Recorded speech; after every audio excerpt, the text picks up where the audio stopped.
Whoever had carved the door relished in the anatomy of suffering. It was a 2-story tall slab of copper set directly next to a cavern wall, its surface carved with a vast and complex bas-relief that worried the eye. A clawing, confusing mix of human bodies sprawling upwards in a mound of flesh, many glancing horrified over their shoulders while fleeing something out of frame and out of sight. Thousands of them, starved and wretched with gaunt faces and sunken eyes, jutting ribs and distended bellies. There were rumours that they moved, but only when you weren't looking. Less than a week after its discovery, they brought it down with explosives. We didn't really know what we'd found at that point, although I'm sure a few of us, particularly the religious, had their suspicions. The door was wrong. All wrong. It just shouldn't have been there. Natural caverns don't go that deep in Britain, not 1,000 meters. As scientists, we should have been excited, but we all agreed the door was repulsive. Staring at it too long induced a powerful urge to flee. An ancestral memory, maybe. The same way our bodies know to avoid things that crawl and slither. Things that rot and buzz and stink of death and decay. They never told us how or why they found it, nor why the project was classified, only that we had to figure out what was on the other side. When the charges finally blew, they went off like giant firecrackers, a string of them that ran down the gateway, one by one, deafening booms that shook the entire cavern. I was left blinking dust out of my eyes as great machines lowered the door, now free of its couplings, to the ground. Looking back, some details come easier than others. The air that wafted out was hot and dry, and I was not surprised. That seemed intuitively correct. Whether I'd admit it to myself or not, the fact was I'd been thinking of the door as a gateway to hell pretty much since I'd first laid eyes on it, and my mental image of hell was oddly medieval. I expected some great big stones, something reminiscent of an ancient castle, rattling chains, the wailing of the damned, the stench of sulphur. God, even little red devils with horns and pointy tails. But I hadn't expected shelves and books. That was the first real thing we saw. Shelves lining the walls that had been dug directly into the same rock as the cavern. Shelves that rose far above our lights, so that when we looked up, there was only darkness and dust, with no limits to the endless row and row of shelving. Every last inch covered in books. There were no gaps, just dust and tattered spines of random sizes, leather, fabric, paperback, faded pastels and gold leaf letters in alphabets both familiar and strange. And it wasn't just the walls. The floor was littered with random head-high piles of books, all stacked up like some tired librarian had gotten fed up of finding room for them. They made a labyrinth of the place, obscuring corners and doors, and the forward team, myself included, progressed carefully along the stone passageway, listening and looking carefully for some signs that would make sense of the place. There must have been thousands of books, and that was just in the first hallway we explored. Whenever we took one out, we found paper so thin it was nearly translucent, and often inked with strange shapes and letters I couldn't recognize. Otherwise, it was gibberish. Not that we studied them too long on that first day. Whenever I took one, I returned it quickly. Lifting them up, I always had the strangest sensation that I was doing something wrong, something inappropriate, and I didn't like the space they left behind on the shelves. A gap like a missing tooth. The darkness within swirling like deep waters. Safety in that place felt like an illusion, and touching the books was at risk of shattering it. I don't know how else to put it, except I didn't want to do anything that might draw attention to me. It was as if we were extremely conspicuous. There were no sounds but those we made. Our own breath, our own footfalls, the shuffle and scuffle of our every movement. We could even hear each other's heartbeats, the discordant bump of several people's chests being beaten like a broken drum set. And every now and again, a racing, a steady increase in the beat's cadence as we turned a blind corner or lifted a book just to see what it contained, or looked up at the shadows above us. Each of us kept having false starts because there was always this expectation that you were going to see something. Soon, any second now, squeezed between two books or dangling overhead. It took more than 6 hours before that corridor opened up, and when it did, we were dumbfounded. We emerged into a vast and terrifying mezzanine made of ancient rock, overlooking a chasm with no visible bottom. Just floor after floor filled with shelves, filled with books. Millions, billions, and all along those distant walls and stories were little openings that led to more corridors like the one we'd just emerged from. So many that it was like staring at a roughshod beehive. To look up or down or anywhere was to be faced with more books than anyone could read in their entire lifetime. We took our first break on that mezzanine. While radios didn't go very far in that place, we'd had the sense to carry enough wire to allow for a hard connection, and while using that, we contacted the main research site and updated them on the situation. We were to keep going for another 6 hours and turn around. A day, no more, was the plan. Even that felt like too long. I wanted to leave. I wanted to confirm that somewhere was a doorway that would lead back to reality, because ever since I'd entered that place, it felt like I'd entered a nightmare. A place where reality was plastic. I told myself it was simply the scale of it all, the weirdness. But it was more than that. The very air down there felt thin. There were 6 of us, 3 scientists and 3 soldiers.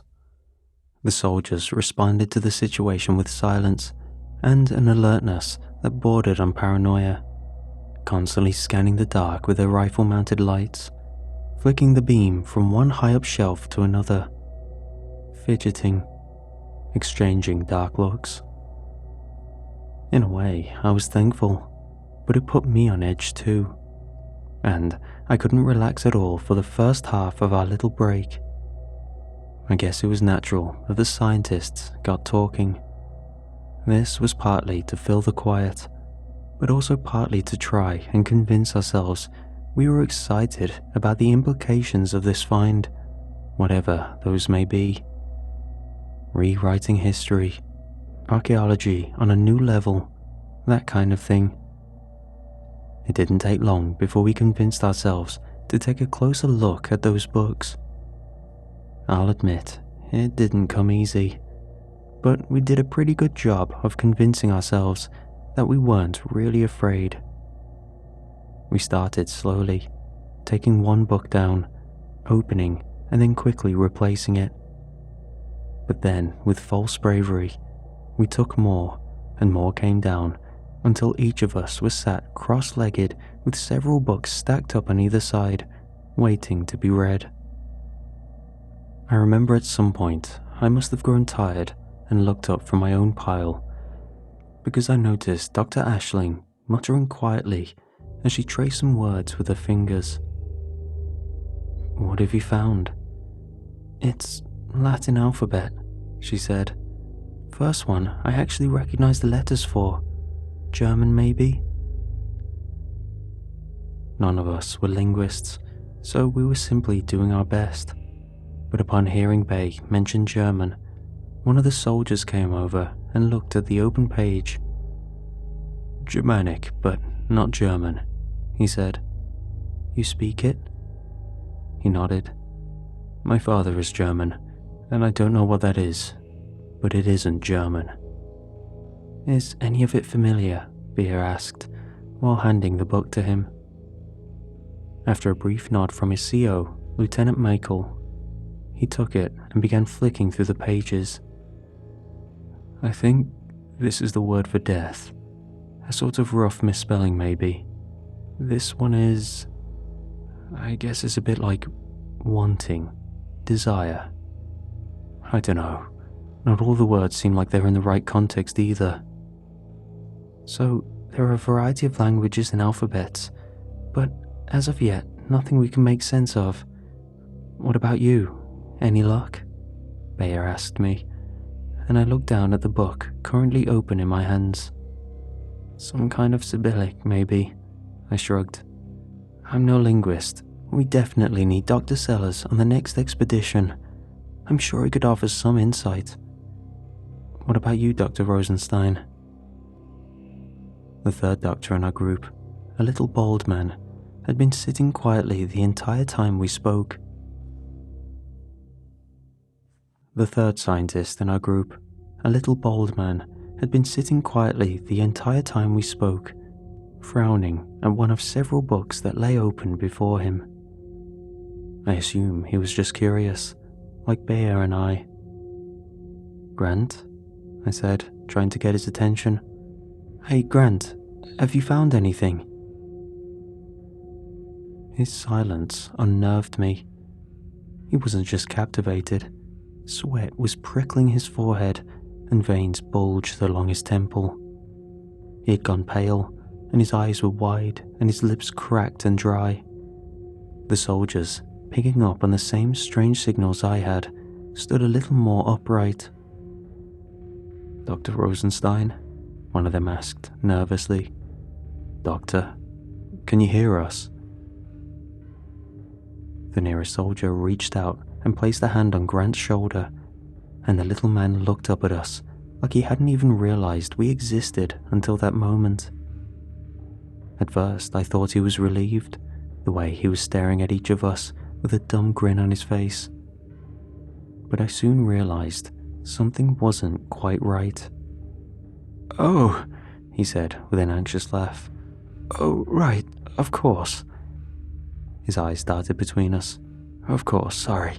I didn't mean to alarm you. Right, I said. Well, we were just talking about the books. Bayer thinks hers might be in a kind of German or Germanic language. He nodded, like this made perfect sense.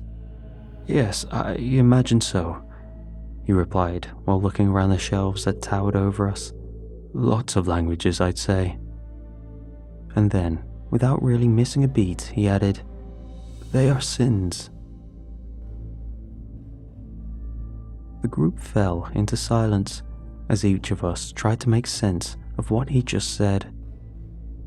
In the meantime, he stood up and stretched, like it was the most natural thing in the world.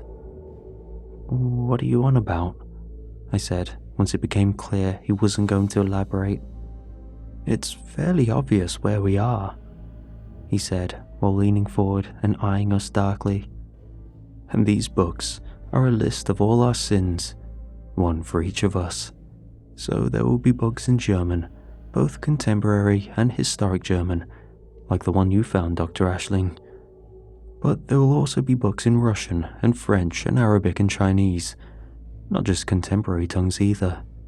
Ancient Egyptian, Phoenician, Babylonian, Aramaic, Latin, and of course, lost languages, ones that we never found but existed anyway. All of them, all the transgressions of the world are right here, recorded in the sinner's original tongue. By now, the soldiers had stepped a little closer, and Bea and I were sharing deeply worried looks. Grant seemed to be in the middle of breaking down, speaking frantically and anxiously, convinced of his own meaning while not really saying anything of sense. "Grant, I think we need to go back. The real fun thing is that I think you'll find books in languages that don't exist yet," he blurted. "This isn't just a record of sins in the past, but all of them. Every last one, even the ones we haven't committed yet. Grant, I'm going to have one of the men go back with you, if that's okay. I think you might not." "These are mine," he said while gesturing to a book in his hand. "All of them." He laughed. "Not just the things I did, petty transgressions, all recorded with names and places and even little diagrams. But there are even sins I only ever thought, things I wanted to do, and," he added while giggling hysterically, "sins I've yet to commit." He flicked through the pages at random and giggled maniacally at something only he could see. "Although there aren't many," he cackled as he turned to the final page, tears welling in his eyes. "Just one, actually. The last one. The last sin I'll ever commit." "Grant," I said, "I think you—" Before any of us could react, he dropped the book and took a running leap over the nearest edge. "This is the way we came, right?" Bea stood at the threshold of a corridor, her light tracking a wire that snaked into the darkness. "That's the cable we carried in here with us," one of the soldiers said. "But—" The young man looked over to his CO, Lieutenant Michael, who had a compass in hand and didn't look happy. "It's not the direction we came," the older man said. "We came south, so we need to head north. That would be this doorway." He nodded at a second corridor embedded in the rock wall. "This has to be the way," Bea said. "I trust this cable a hell of a lot more than I do a compass. Anything could be interfering with that thing. Besides, we know the cable leads to HQ because it's working. We spoke to them only a few minutes ago via this wire. It has to lead out of here." "That makes sense," I added, "but I marked the way we left with a piece of chalk. And that mark is over here." I pointed to a third doorway. "Damn," Michael muttered. "Regardless, I vote wire," Bea said. "I trust it the most. It's a physical connection." "I guess I vote wire too," Michael added. "Me too. But what do we do if we're wrong?" I asked. "What does that even mean? Did something move the wire or the door?" We all went silent for a few moments as we contemplated this.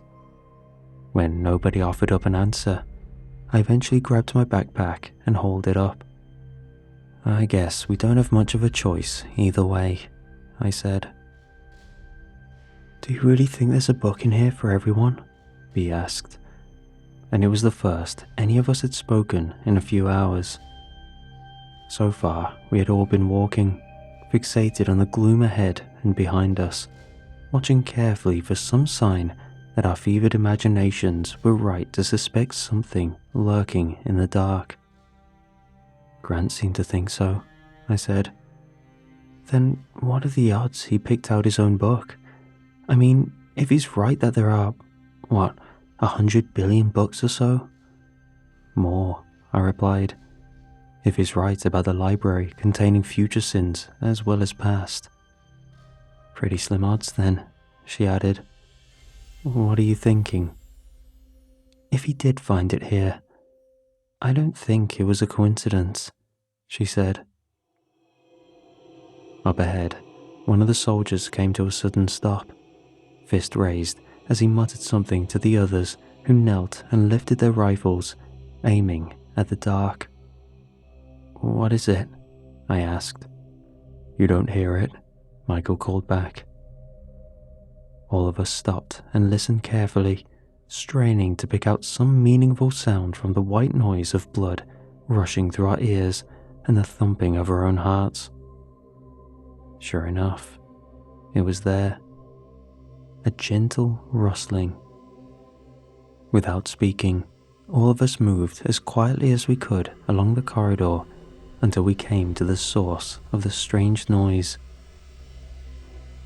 A door, one that hadn't been there on our way in, left ever so slightly ajar. Rifle raised, one of the soldiers used the barrel to nudge it open a little further. "Oh damn," he said, his voice loud enough to send echoes down the hall. The sound came as a shock, and Michael pulled him back, ready to admonish, when we all saw what had been waiting on the other side. Another corridor. Only this one had shelves lined not with books, but severed heads. Desiccated, pale and gaunt, row after row, all sitting neatly next to one another, evenly spaced, their skin paper white in the harsh glare of our lights, and all of them with cloudy eyes. And they were speaking. Sotto voce, little whispers. They muttered in a discord of wet lips. No breath, no lungs, only the action of rubbery jaws to sound out syllables and consonants that were lost in the rustling cacophony. The sound was horrific, wet and dry and deeply unsettling as it worked its way under my skin until I felt the strangest urge to lash out at the heads. But curiosity overrode disgust, and I approached one, wincing briefly when it fixed me with its cloudy eyes. But I didn't stop. I got close enough to see every detail of its flaking skin, its rheumy eyes glaring at me with such strange emotion. For my own sanity, I reached out and picked it up, noting with disgust how the stump of its neck left mottled brown fluid on the shelf behind.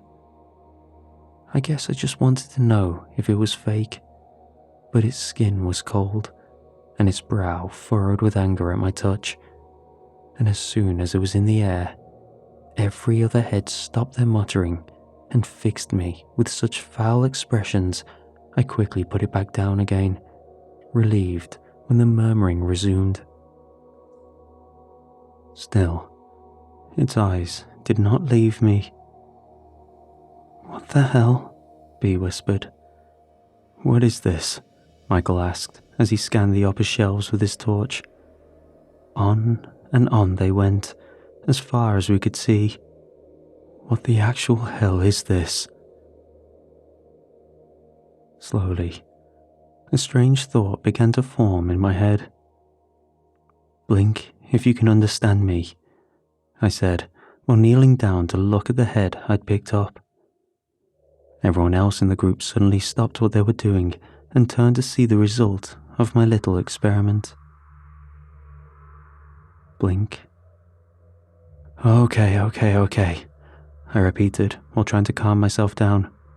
Right, once for no, twice for yes. Do you understand? Blink, blink.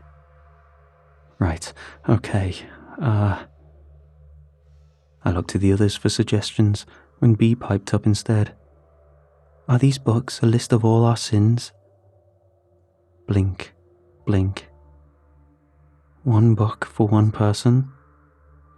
Blink, blink. So, what are you? She asked, and this elicited a scathing look from the severed head. Yes or no questions, I told her. One of the soldiers, the youngest one, the one who helped translate the German, stepped up and spoke. Is this hell? He asked. Blink, blink. Is this your punishment? He added. Blink. If this isn't the punishment, he said, what is? All the heads stopped their muttering and began to emit the strangest noise, their faces twisting upwards and warping into grotesque parodies of joy while their mouths moved up and down in a particular sort of rhythm. When I realized what they were doing, I felt a terrible sensation of cold dread creeping down my entire body.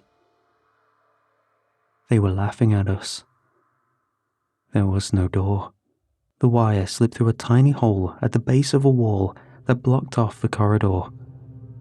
All of us were stunned into silence for minutes, until at last, Lieutenant Michael shook himself free from the shock and issued an order. "Davies, get HQ on the line." One of the soldiers knelt down and began to remove the communication set from his backpack. Within a few seconds, it was set up and he was speaking into the headset. "HQ, can you read me? Over." I can read you." "Well, I guess the wire still leads to HQ," I said. "Try checking the wall for seams," Michael told me. "See if it moves. Hidden hinges or something. I don't know." Then, turning back to the soldier with the headset, "Tell them we've encountered an obstacle and we want them to send another team in to get us. Oh, and tell them to bring explosives." "If this thing opens," I said while running my hand along the edges, "I can't see how. It's pretty solid." Unlike every other wall we'd seen so far, this one was made of red bricks, but that didn't mean it was somehow mobile either. It seemed as sturdy as any brick wall I'd come across. "Well, it came from somewhere," B cried, while trying to peer through the hole the wire disappeared through. "Damn it, I can't see anything." "HQ," the soldier said, "we're gonna need some assistance. There's an obstacle. Over." "Roger that. What's the obstacle?" A wall," he replied. "Tell the next team to bring explosives. Over." "A wall? Just send the team ASAP," the soldier cried. "Our way out is blocked. Over." "Well, I can confirm we are en route to your position. Just one question," HQ replied. "What's that? Over," the young man replied. "Why do you keep saying over?" Suddenly, the voice changed.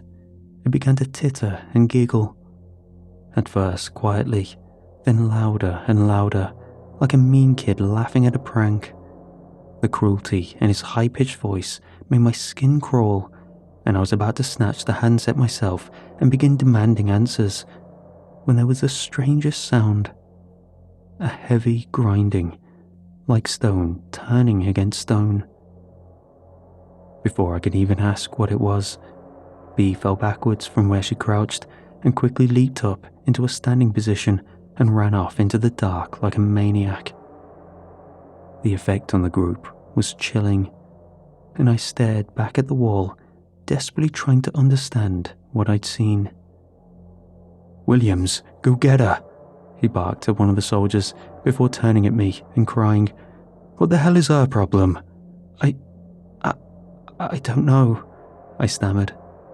"Christ," Michael hissed before snatching the handset off the confused young soldier. "Listen," he growled into it. "I don't know who you really are, but you need to get someone in charge, right?" The sound again, loud and heavy. The grinding of heavy rocks being moved, and tiny stones came raining down in a cloud of dust. Something up there had disturbed them, and we all stood in silence as they plinked off our helmets. "Is it just me?" Michael said while looking towards the wall. "Or is it somehow closer?" "Hard to say," I replied. "I don't—" The wall moved. A sudden and terrifying lurch forwards, one that startled us all and made me trip over my own feet. Terrified, I scrambled backwards from it as fast as I could, while the handset continued to radiate that malicious laughter. "I think we need to go," I said in as calm a voice as I could manage. The wall moved again, and this time it did not stop. The young soldier with the handset did not react fast enough. It came forward so quickly that it had him within seconds and knocked him to the floor with a heavy thump, and then it rolled over him as it was. Well, if you're anything like me, as a child, you might have wondered what happened to someone who got caught in an escalator at the very top. I'm sure you know what I mean. Light was so poor, so I still don't really understand what happened, only that there was a lot of blood. And while it was quick, it was not quick enough, because when the wall was about halfway up his spine, I could still see the pain registering in his eyes. And that was the last impression I had before Michael grabbed me by the collar and practically threw me back the way we came. And we ran.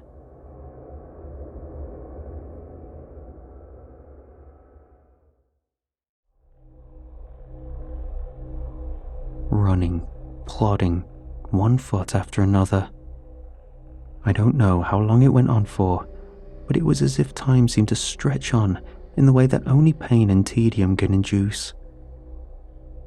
There were moments where, as I struggled to force one foot in front of the other, I wondered if I'd actually been running for days, not hours. There was no real way to mark the passage of time, only monotony. Books went by in a blur. The floor was featureless stone. The rhythmic sound of my feet lost all meaning. And behind me, the wall, ever advancing with the horrible sound of grinding rocks, promising pain and nothing else. The only thing I could actually focus on was the exhaustion, and that was self-defeating. More than a few times, I wondered if I should just give up. And to this day, I still have nightmares where I'm being chased down that corridor. It wasn't a quick pace, but it was quick enough, and there were no other routes except forward, and therein lay the torture of it.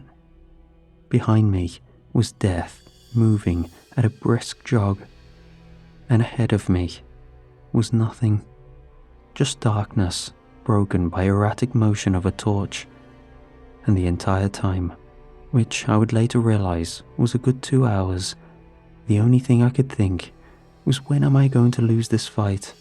When am I going to collapse or give up? Imagine my relief when, up ahead, I heard a familiar voice cry out, "What is your problem, lady?" And when I saw them, the young man held B by her shoulders while she tried to drag him through an open door. That was when I remembered the little corridor with the severed heads. Not exactly the kind of salvation I was hoping for, but it'd have to do. Together, Michael and I grabbed both of them and threw us all through the opening. Seconds later, far too close for comfort, the entire corridor we'd been running through went pitch black. The wall overtook our positions, and we were left panting and exhausted on the floor where thousands of severed heads looked at us in annoyance. When we looked back the way we came, we saw that nothing but pulsating flesh. A wall of it, hot and sticky, and threaded with sickly blue veins. I don't know what the wall was, but something about the meat behind the stone made me think of hungry coral. It was a trap, Michael hissed as he inspected the horrible mass. I don't know how, but we were led down the wrong path. It swapped the cables or something, I don't know, but we were lured down there like rats. Where's Davies? The other soldier asked. He's gone, Michael said. What? The older man gestured to the wall of meat behind us. Whatever the hell that thing is, it got him. It looked like a wall, but it could move, and it just steamrolled him. Thanks for the warning, by the way, he growled at Bee, but she showed no sign of understanding him. Instead, she was sat on the floor and shaking, clearly in a state of shock. Where now, sir? The remaining soldier asked, and Michael grimaced. Where do you think? he spat before gesturing at the route forward. The only direction that's available. The heads made for strange companions. They followed us with their eyes, but did not stop their muttering. It was grating to say the least, a noise you could ignore for maybe an hour or so, but pretty soon the papery rustle of their ancient lips was the only thing you could focus on, no matter how hard you tried to push it out of your head. At least navigation was simple. Forward, the only way to go. We walked for about 6 hours before we took our first break. The corridor was wide, but we stayed away from the heads and slept in a row, head to feet, while 2 of us stayed on watch. 6 hours each. I decided to stay up along with Michael and B, and the other soldier tried to rest. B had barely come out of shock during the journey, speaking a little towards the very end. She told us, in a broken way, what she'd seen while kneeling by the wall. Teeth, she said, and a face. Although she wouldn't, or couldn't, elaborate on those 2 statements. I was left with the sense that she had seen something that had come down close to leaving her completely insane. Even as it was, I doubted she had a full recovery in her. She almost looked like a different woman, baggy-eyed, thinning hair, or maybe it was just the conditions down here. Michael didn't look too great either. I had to assume I looked pretty rough too, especially after that run. It had exhausted me, broken me, not just the physical exertion, but the nightmare of it. The reason I'd elected to stay and watch first was because I didn't want to sleep.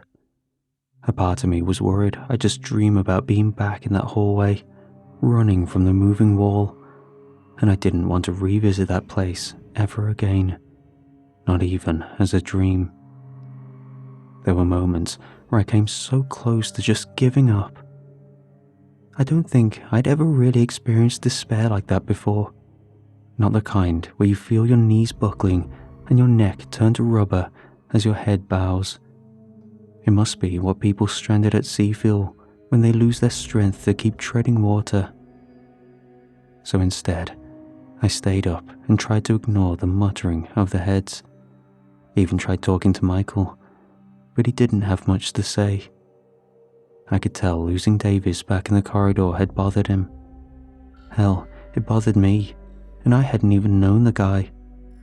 But I swear to this day, I can still see the look on his face as rock met flesh, and his legs and hips just disappeared. In the end, I had only these kinds of thoughts for company, and lots of time. So, it probably shouldn't come as too much of a surprise that I eventually fell asleep. It wasn't for long, 10 minutes at most, but it was enough time for me to wake up and see something drag the sleeping soldier's body into the darkness of the nearby shelf, his head lolling unnaturally to one side. The movement was gentle, quiet, but clumsy too, like a child pulling a rag doll stealthily out of a box. I looked over to Michael and saw he'd fallen asleep as well, so I nudged him with my foot, and he woke up with a sort of lazy start. Only when he looked at me, confused for a few short seconds, before slowly registering the look of terror on my face, that he seemed to realize what was happening. I'm not sure what I expected him to do really, but he was the leader, and well armed, and I didn't want to be the one who had to figure out what to do next. Possibly because there was a part of me tempted to just sneak off, to leave the young man to his fate, maybe even be, if it just meant I could survive a little bit longer. In truth, I was relieved when Michael leapt into action immediately. I didn't want to be a coward. He jumped up and grabbed the young man's foot, and I ran over and grabbed the other leg, and together we tried to pull him back. I didn't mention it to Michael, but the way the soldier's body felt when I grabbed it, the muscles were too relaxed, too heavy. I don't know how to explain it, but if you ever end up in the unfortunate situation of moving a corpse, you might know what I mean. A living body supports itself. A dead one, it's just meat and water, and somehow feels so much heavier for it. He was dead. Still, we fought on. At some point, B must have woken up, realizing what was happening, and joined in. I remember her trying to reach into the shelf to grab hold of the dead man's arm when she suddenly flew backwards, landing with a hefty thud against the shelf behind her and knocking a few of the severed heads on their little stumps. Whatever was in the dark was clearly frustrated. It wanted its next meal, and it wasn't going to let us stop it. Slowly, a long, inhuman arm reached out and took a hold of the body's groin. Its strange hand had fingers that split at the knuckle 1, 2, 3 times. A terrifying effect, especially given how much each one moved on its own. A dinnerplate monster of a hand attached to a lithe and muscular forearm devoid of hair. The second I saw it reach out in my general direction, I let go of the leg and fell backwards. Michael continued struggling for a while, even taking out his pistol and firing a few shots into the dark. But in doing so, he left only a hand to cling onto his comrade's corpse and lost his grip. With almost no effort, the body disappeared into the shadow, and we were suddenly down to 3. What the hell, what the hell, what the hell? He screamed. I wanted to say something, maybe even something to comfort him, or maybe an apology for falling asleep, but then again, he'd fallen asleep too. I didn't know what I was meant to do. I was in shock, and it was settling deep into me when B said something from where she remained on the floor, her voice quiet, but oddly insistent. It isn't over. That hand re-emerged, carefully, deliberately. It placed itself on the floor, revealing more of the pale flesh that powered it, and then came another, and another. And then its head emerged slowly from the dark and fixed me with eyes both black, bulbous, and far too numerous for anything that can be called human. And its mouth, a beard made of dirty fingers, grey and bluish, long rancid nails, hundreds of them squirming like mandibles of a hungry spider. Michael opened fire, but he might as well have been shooting hay for all the effect it had. The bullet struck with a wet thwap, but no actual damage. The creature knocked him aside with pure contempt and pulled the rest of itself out into the corridor, where I saw it had no legs, but instead relied on several long arms to suspend itself between the walls of the corridor like a kind of spider. One of these arms reached out and grabbed B, and by the time she started screaming, it was already too late. Blood trickled from her ears, and there was a sound like a branch snapping. Her entire body went limp, and the monster dropped her where she fell to the ground. Her grotesque, misshapen face glaring at me with accusatory eyes. The lieutenant screamed as he fired yet again, but then that thing seized him like it was nothing but a doll and lifted him, squeezing so tightly he dropped everything he held, his gun and torch hitting the ground with a loud rattle. "Help me," he screamed while reaching out for me to grab him. "Jeez, shoot the thing." I ran forward, crouching down in the hope of avoiding its many arms. Already, Michael was being squeezed so tight that blood splurted from his mouth, and I could tell that the monster was having fun, reveling in his torment. I reached out and picked the gun up from the floor as Michael let out another desperate wet cry for help. but for some reason, my hand stopped mere inches away. I hesitated. Michael's blood was dripping down. I could hear the crunching of his ribs. In my most shameful moment, I grabbed the torch and ran. And Michael's cries followed me, screaming, screeching, whimpering, sounds of breaking bones and tearing paper, sounds of torture and torment that somehow seemed to last forever.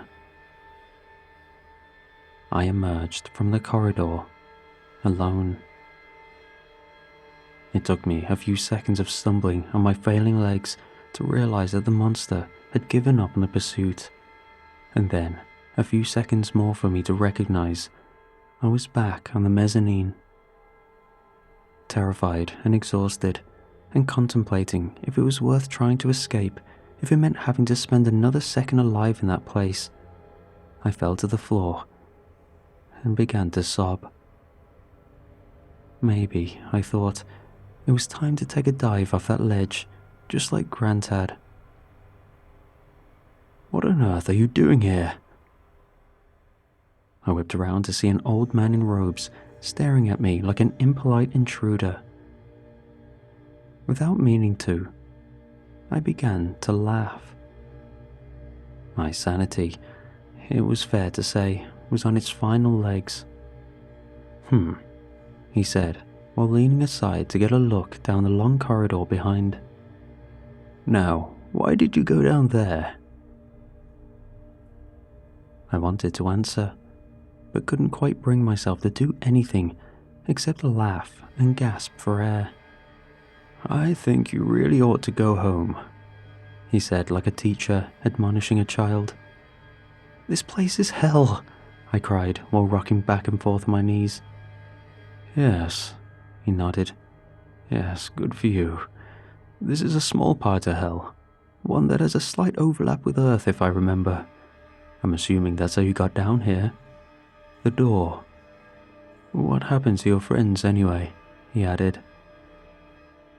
I looked back the way I came and pointed. "Oh," he sighed. "You know, I left your books out specifically so you'd find them and figure it out. And I know that bold fellow worked it out. So once you knew this place was hell, why did you waste another second sticking around?" I shrugged, not quite sure what I was meant to say to that kind of thing. "We got waylaid," I gasped, "misled." "Fair enough," he replied. "Probably should have done more to make sure you got home safely. That's partly my fault, although I won't apologize. You entered this place. Didn't you see the door? What part of that was inviting? You have to take some of the blame." I wanted to mount a defense, but I didn't really have one.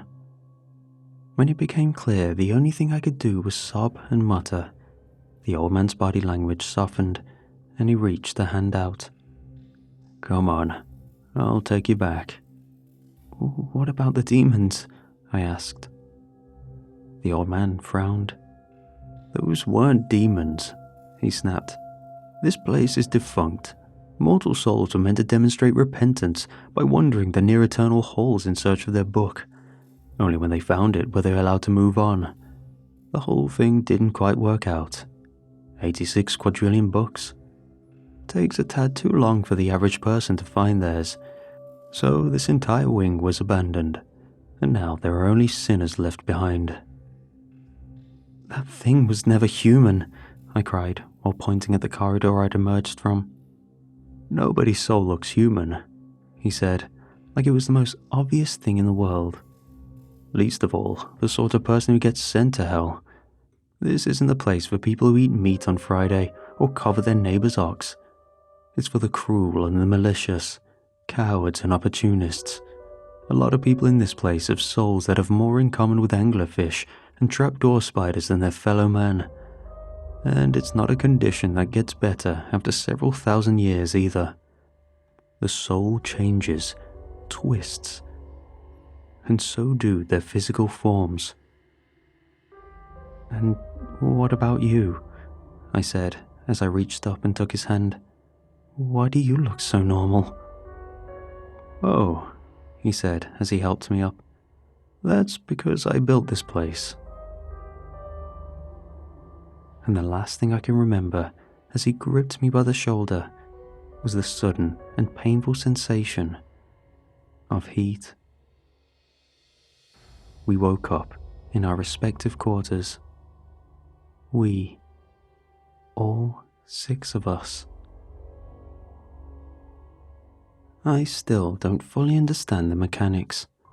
I tried asking the others how they made it back, but they weren't in a state to answer questions. B was catatonic, screaming and clutching her head in the hospital, like she still remembered the way that thing crushed her skull like a grapefruit. The soldier who fell to the wall was left paraplegic, even though medical tests couldn't identify a single reason why. Psychological, they said. The other soldier, the one who'd been dragged into the shelves, was comatose. I don't know if he recovered, but he was alive. And Grant was left in a permanent psychotic state, compelled to write on any surface he could, over and over again. Sin after sin, desperately trying to rewrite the very book that had driven him to madness in the first place. Michael tried very hard to kill me. He had clear memories of being left to die in the dark. I'm glad they caught him before he managed to wring the life out of me with his bare hands. I never found out what happened to him after several men managed to pry his hands from around my throat. Despite everything, I hope he managed some kind of recovery. The door disappeared, thankfully with no one on the other side. I know they were planning future expeditions. It is for the best that kind of thing can't happen again. They have no idea what's waiting for them. In a way, I probably could have convinced myself the expedition never happened. Some days, even now, that's what I sincerely hope can happen. There was no physical evidence. Nothing. We appeared in our beds completely nude, save for a note stuck to my chest. And it's this final little touch that stood out to me as stern confirmation of everything I'd experienced. Return to sender.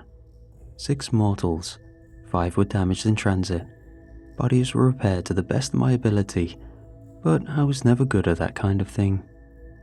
Minds are another matter entirely. Could not help myself in one case. Left fellow mortal to die in the dark. Didn't seem very sporting. Don't let anyone say I lack a sense of humour. Otherwise, no harm, no foul. Best wishes. Me. My heart sank when I heard them read it to me. It confirmed my deepest worries. No one had been very honest with me since I'd arrived at the hospital. They'd kept me bandaged up, so it wasn't easy to tell. But after I heard that note, I finally found the courage to reach up and remove the thick wads of fabric. Then, with shaking fingers, I finally touched my eyes. Or rather, the empty sockets where they used to be.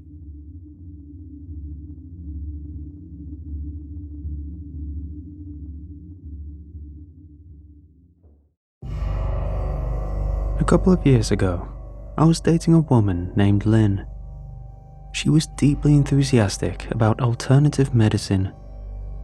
It was such a strange obsession. In every other aspect, she was insightful and critical. Hell, she was a paralegal. She just had this one blind spot that I could never figure out, and it was a big part of her life. We were together for 2 years. During that time, she had me try all kinds of strange treatments and experiences. Things like acupuncture, spirit healing, crystals, Reiki, rolfing, and even a seance. I may or may not have been asked to do ayahuasca. I went along with it because I cared deeply for her, but the cracks in our relationship had started to show. Turned out we wouldn't last in the long run. But I don't want to talk about that relationship. I want to talk about this one treatment she took me to, and how it has shaped the life I'm living today. It's a bit complicated. I'm gonna talk about stepminding. It was an early Minnesota morning, and the last session that Lynn and I would attend as a couple. We pulled into a nondescript parking lot, and Lynn led me by the hand. We had an insane fight that morning about something I can barely remember. I think it was the order you put in your yogurt when eating muesli. Of course, you put muesli in first, right? It's like cereal. We entered a stale waiting room. The AC must have been off for days. I could taste the air. The only other person there was a short, balding man who spoke to us in a vaguely European accent, barely looking up from his iPad. "Stevenson's?" he asked. "Overexposure is room 4. "No, that's not us," I said. "We're... Right, sorry," he sighed. "Wrong day." He tapped the screen a couple of times and nodded. "Stepminding, couples treatment, still room 4. "Thank you."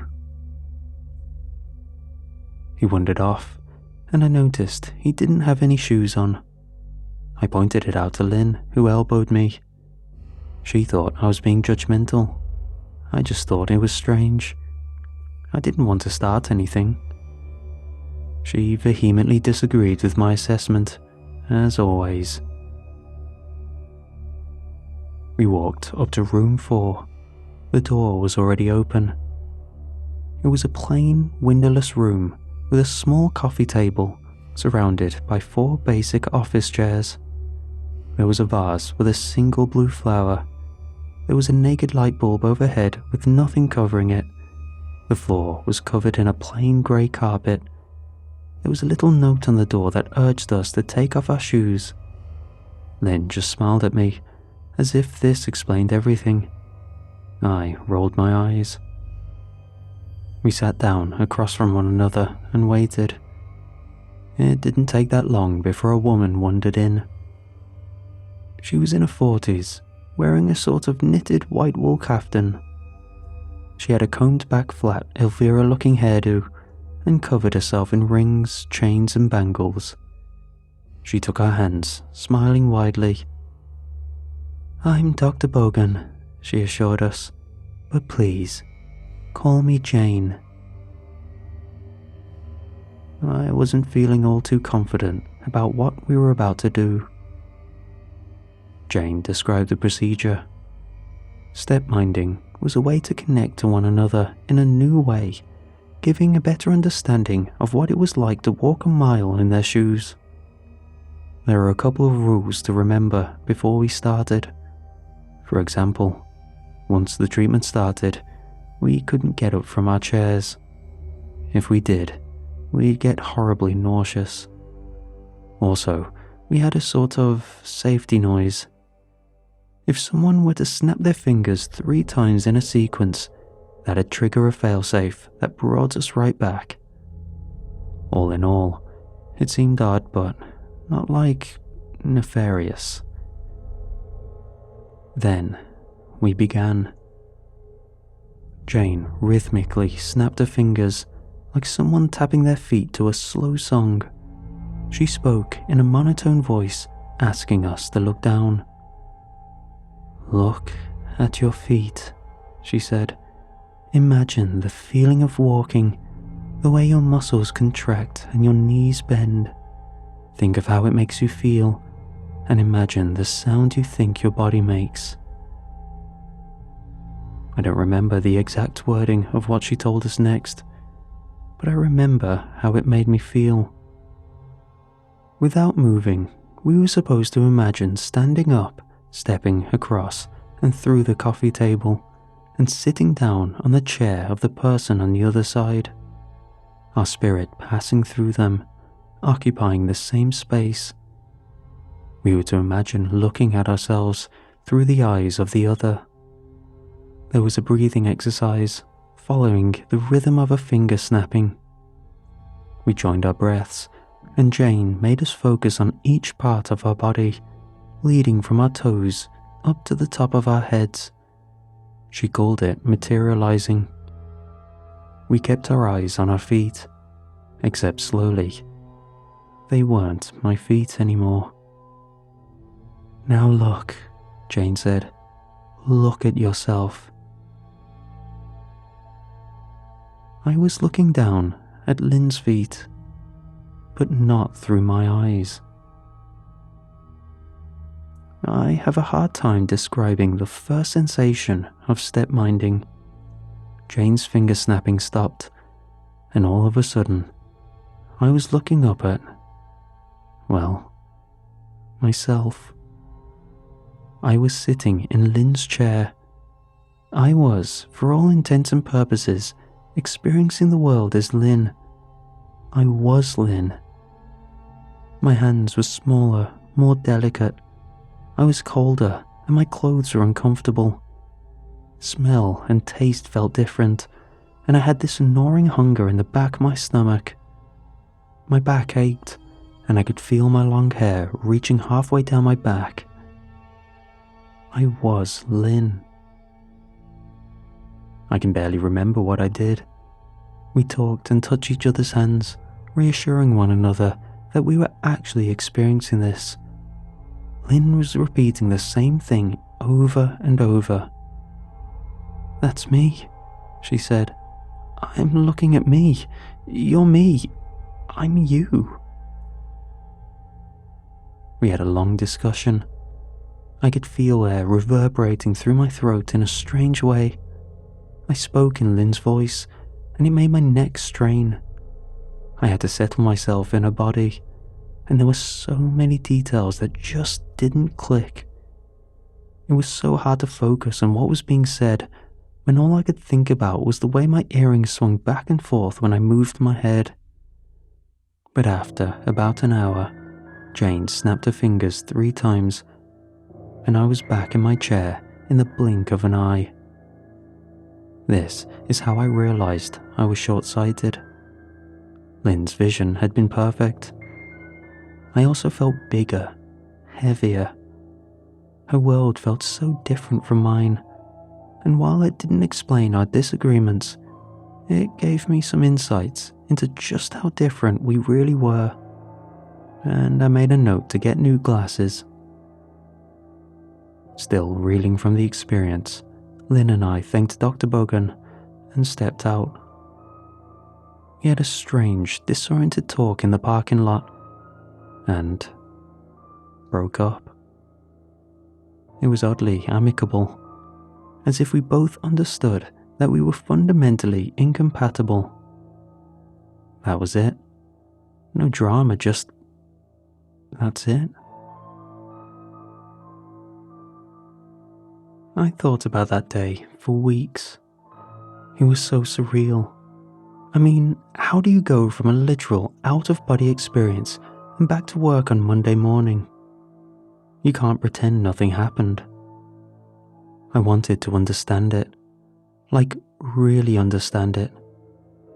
I'd been to countless nonsensical treatments with Lynn, but this one had been the real deal.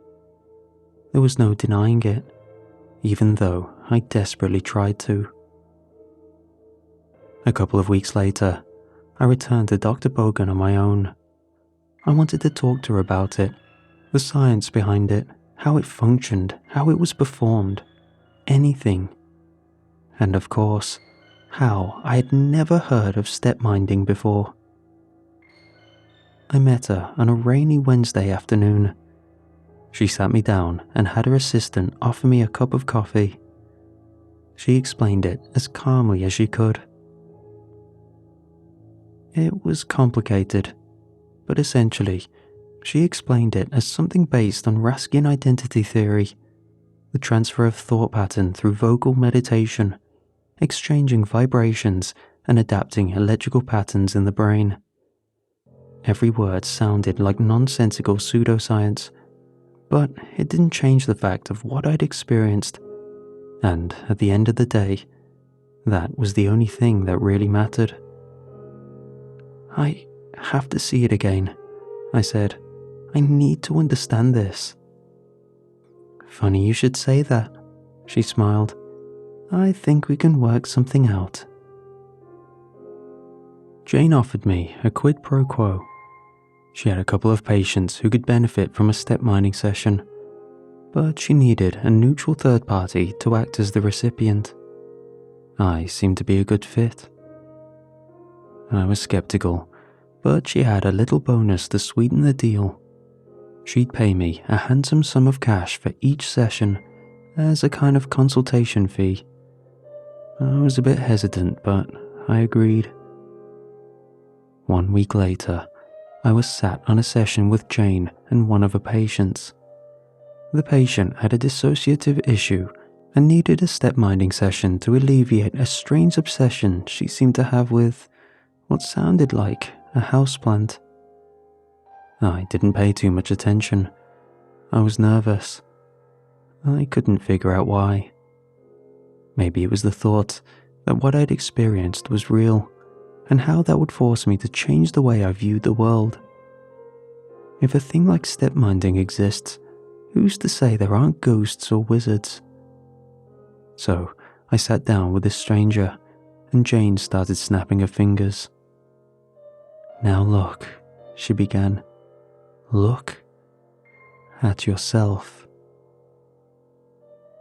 Jane used the same words, the same sequence, the same rhythm, stepping out of my body and into another.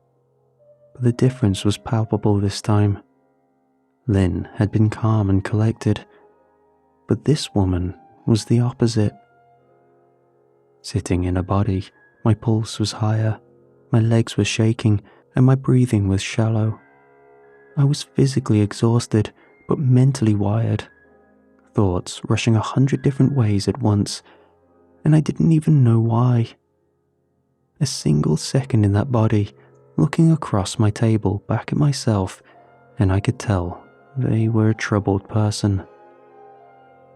I was to sit there for a while, as Jane had a discussion with the other patient. Instinctively, I stood up to leave the room, to give them privacy, but I had to sit back down. My head started spinning as all these unfamiliar muscles reacted to my input, and I couldn't get very far. Perhaps the sitting down rule was there for a good reason. I sat there, trying to calm down, while the two of them had a discussion. I was asked to put on headphones for a bit, and I didn't mind. It was hard hearing anything through my pounding pulse anyway. As the session came to an end, Jane snapped her fingers, and I was back in my chair. My heart rate was slower. I wasn't shaking. I was nervous, but compared to the other patient, I was an obelisk of relaxation. For a moment, looking across the table, I could see her taking a deep breath. She was still shaking, but not as much as when we started. Perhaps that session gave her a new perspective on things. As the patient left, I got a moment to talk to Jane alone. I explained to her that if we had wheelchairs instead, the other patient could be rolled out during the session. That'd be more effective than using headphones.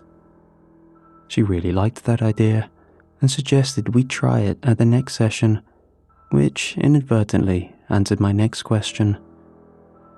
There was going to be more sessions.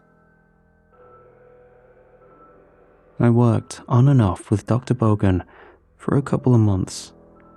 I usually did about 3 to 5 sessions per month, netting me a bonus income of about $400 per session. Jane ended up getting 2 wheelchairs and having her assistant, Jonathan, wheel me out while she had a conversation with the other patient. I grew accustomed to it and started to enjoy the sensation. It's sort of a pleasant ego death.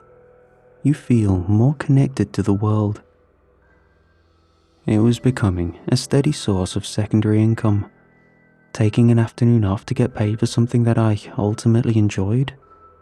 Yeah, not a bad deal.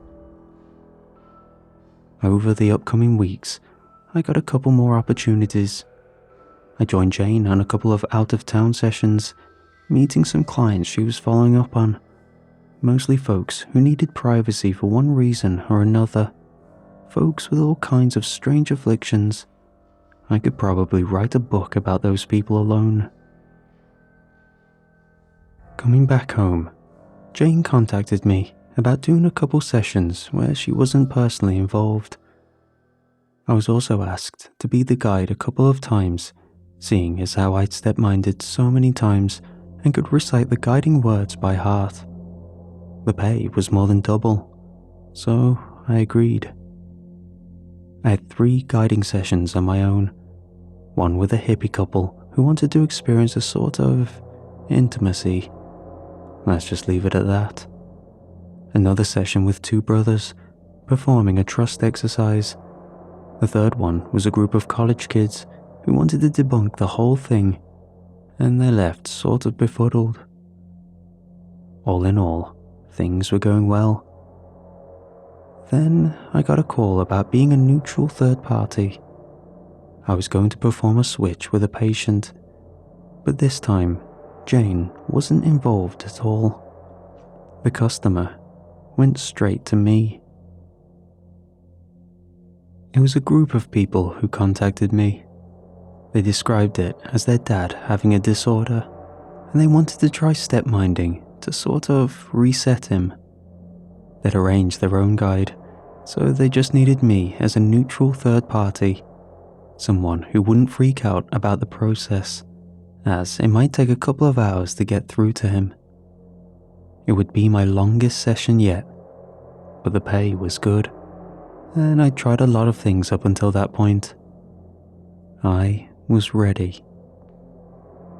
I met the client, Harold, at his home in southern St. Cloud. Big place, 3 floors, gated property with both a pool and a tennis court, modern architecture and heated floor tiles. The guide for the evening was a cheery woman in her 40s. She gave off a bit of a college professor kind of vibe. Apart from the client himself, there was a group of 4 other people who seemed to be close relatives. And of course, there was Harold himself, the man I was supposed to work with. Harold was surprisingly upbeat. I couldn't see anything obviously wrong with him, which surprised me. From what I understood, he was in dire need of this treatment. He was a man in his early 60s, but could easily pass for 50. Hell, the man had better teeth than me. I could tell he must have been a salesman at some point. You can tell by the smile. I was introduced to the others, who introduced themselves as friends and family. We hurried to the living room, where a space had been prepared. We were all seated as a group. The guide had prepared everything and offered me a reassuring smile. She took our hands, something that Jane usually didn't do. "I just want to make sure we're all feeling good about this," she said. "We good?" "We good," I nodded. "We're good," Harold agreed. And with that, the session was on. The guide snapped her fingers, lowered her voice, and took us down the mental road and across the table. By then, I knew the process. The right words with the right cadence at the right time. I sunk back in my chair, looking at my feet, and felt the world shift. After a while, my shoes looked different. They were nicer, and my pants fit me better. Slowly, I started to feel the reality of my borrowed body, the various aches and pains, the thinning hair, the wrinkles on my cheek when I blinked. I'd aged about 30 years in a couple of minutes, and it would take some time adjusting. Looking up and seeing myself in the opposite chair, I got this anxious sting in my chest. The thought crossed my mind. What if I never returned? The guide excused herself and left. She'd done her job. The rest was up to Harold and his associates. But as soon as I heard the front door close, the air in the room shifted. Harold was sitting there, looking like me, stretching his arms. The others joined us, making a circle. One of Harold's associates, a young woman who'd introduced herself as Hope, spoke to the both of us. She could easily have been his daughter. "How are you feeling?" she asked. "Everyone okay?" "Yeah," I nodded. "You do what you gotta do." "So this works?" Harold asked. This is it? It's done?" "It's done," Hope smiled. Harold pulled out a gun, a well-polished revolver. I was the only one who reacted, flinching at the sight of it. The others didn't seem to care. I didn't know what to do. Should I be scared? If so, why was no one reacting? "So then, we just cut the cord then," he said, "and we're good to go." "Wait, what are you—" They were tricking me. They put me in that old body and had no intention of putting me back. I held up my hand and snapped my finger 2 times. But before the third snap, I had a gun pushed against the back of my head. "That won't help," Hope said. "We'll just kill you when you're you again." It's hard to describe what I felt in that moment. The fear was real, but there was also a longing to go back. Being out of your own body is like sleeping outside. You feel exposed and maladjusted. If you know it's for a while, it's not that bad, but if there's a chance you can't go back, it becomes terrifying, like getting lost in the woods. That's not even counting for the primal terror you feel from having a gun pointed at you. Harold seemed a bit confused, which made me realize that no one had explained the rules to him, that we couldn't get up, and that 3 snaps of a finger would cancel the effect. I got the impression that he thought this was somehow permanent. Looking at him, I could see a worry spread across his face. My face. "You said this was permanent," he said, looking at Hope. "It is, as long as you don't do 3 finger snaps." "How's that gonna work when we cut him off?" "You're gonna have to make sure you're never around someone who snaps their fingers, Harold," she smiled. "That's not too much, is it?" "Do I have to remind you that I got the tapes to put you away?" Harold snarled back. "And that if anything were to happen to me, you're done." "Nothing's gonna happen, Harold," Hope chuckled. "Look, you're right there, safe and sound." She pointed at me. It was as if a light turned on in Harold's eyes. He was being double-crossed, just like me. In a desperate moment, he raised his handgun at me. I recoiled so hard that I fell out of my chair, feeling my heart skip a beat. Cold sweat spread across my arms, clinging to the thin inner fabric of Harold's expensive blazer. But there was no gunshot, just a click. His gun was empty.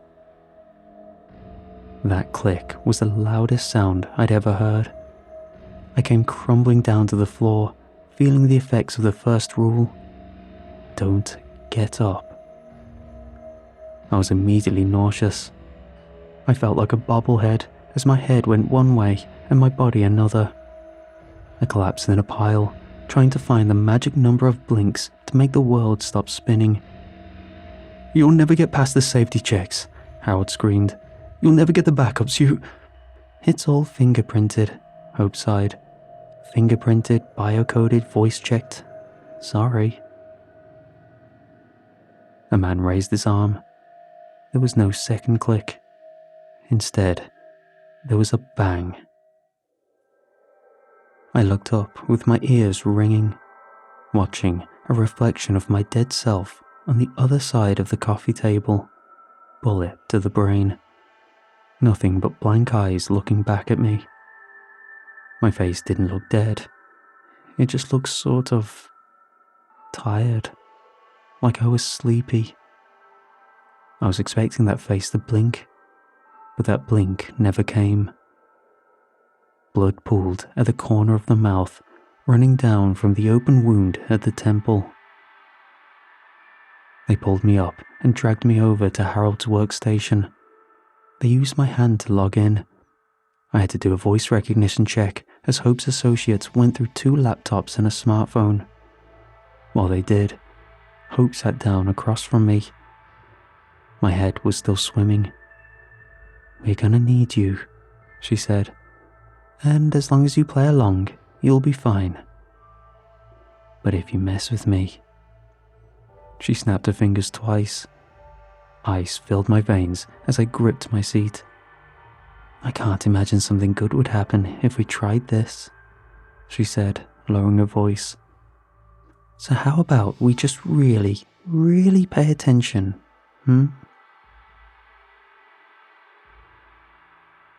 She explained it to me. I was done for. Anyone in her crew could snap their fingers 3 times, and I'd be done. This also meant I couldn't perform stepminding again, as you need a rhythmic finger snapping as part of the process. She explained the plan. They needed Harold alive to slowly transfer his company shares to someone else without it looking all too suspicious. They needed access to his files, both immediate and over a long term. They explained that they needed me around to make it appear that everything was fine. In return, I get to live in this amazing place with whatever comforts I could ask for the rest of my days. But if I slipped up, snap, snap, snap, done, fade to black. It was so surreal, watching them wrap up my own body in black plastic. Men in tailored blazers scrubbing the floors and walls with bleach. Hope sitting across from me, rubbing her fingers together. "Where do you think you'll go?" she asked. "If I snap my fingers, where do you think you'll go?" I don't know," I stuttered. "I don't." "Maybe you'll be fine," she shrugged. "Maybe there's something nice and warm on the other side. Or maybe the snapping doesn't even work anymore. Wanna try?" "No." "No?" she smiled. "No, you don't. You're smarter than that. And maybe you're not the gambling type." She tapped the barrel of the gun on Harold's mahogany desk. "You can have all the parties you want. You got a big bank account," she sighed. "But maybe be careful about inviting musical people. Those who stomp their feet or snap their fingers." And that was that. I was left there. I had keys to a place I didn't know, a phone full of numbers I didn't recognize. I just stood there in the chlorine-smelling house of a stranger. I didn't know what to feel. Ever since I started stepminding, I had never considered this. It was unreal. I remember looking down at my own hand, not being sure if I could snap myself out of it. What would happen? Over time, I got used to the nausea. Nowadays, it's gone. I can walk around like anyone else, but I have to avoid crowds. I can't risk hearing those 3 snaps. I watch videos with the sound off and subtitles on. I only watch movies after checking the soundtrack, making sure there are no snapping in the songs. Radio is out of the question. You never know what you might hear. And even if you do, Does it work hearing it through a TV or in a song? Would you risk it? I won't. I can't. I don't think I can ever adjust. I've thought about contacting people from my old life, but I wouldn't know where to begin. How do you explain this? I have to be careful not to draw any attention to myself or hope and her cronies might return. And if they do, well, I don't know how far I could push my luck. I mean, I'm comfortable. Harold made close to 6 figures a month on passive income. I've learned most things about his life. He never married, he has no children, and most of his contacts are passing acquaintances at best. He was a lonely man, and now, that's me. I spend most of my days considering my options. I've thought about destroying my hearing as a safety measure. Yes, going deaf is awful, but you have no idea what it's like living with the thought that a sound that can be done at any time by anyone can kill you. It's exhausting, and you end up isolating yourself. I'm Harold now, screaming into the void that I used to be someone else. I'm sipping on a drink from a glass with my initials on it. And when I go to bed at night, I will do the same thing I do every night. I will take a long look at myself. I got better vision now. Harold isn't short-sighted. But I can't look at myself. I'm not there anymore. It's just Harold.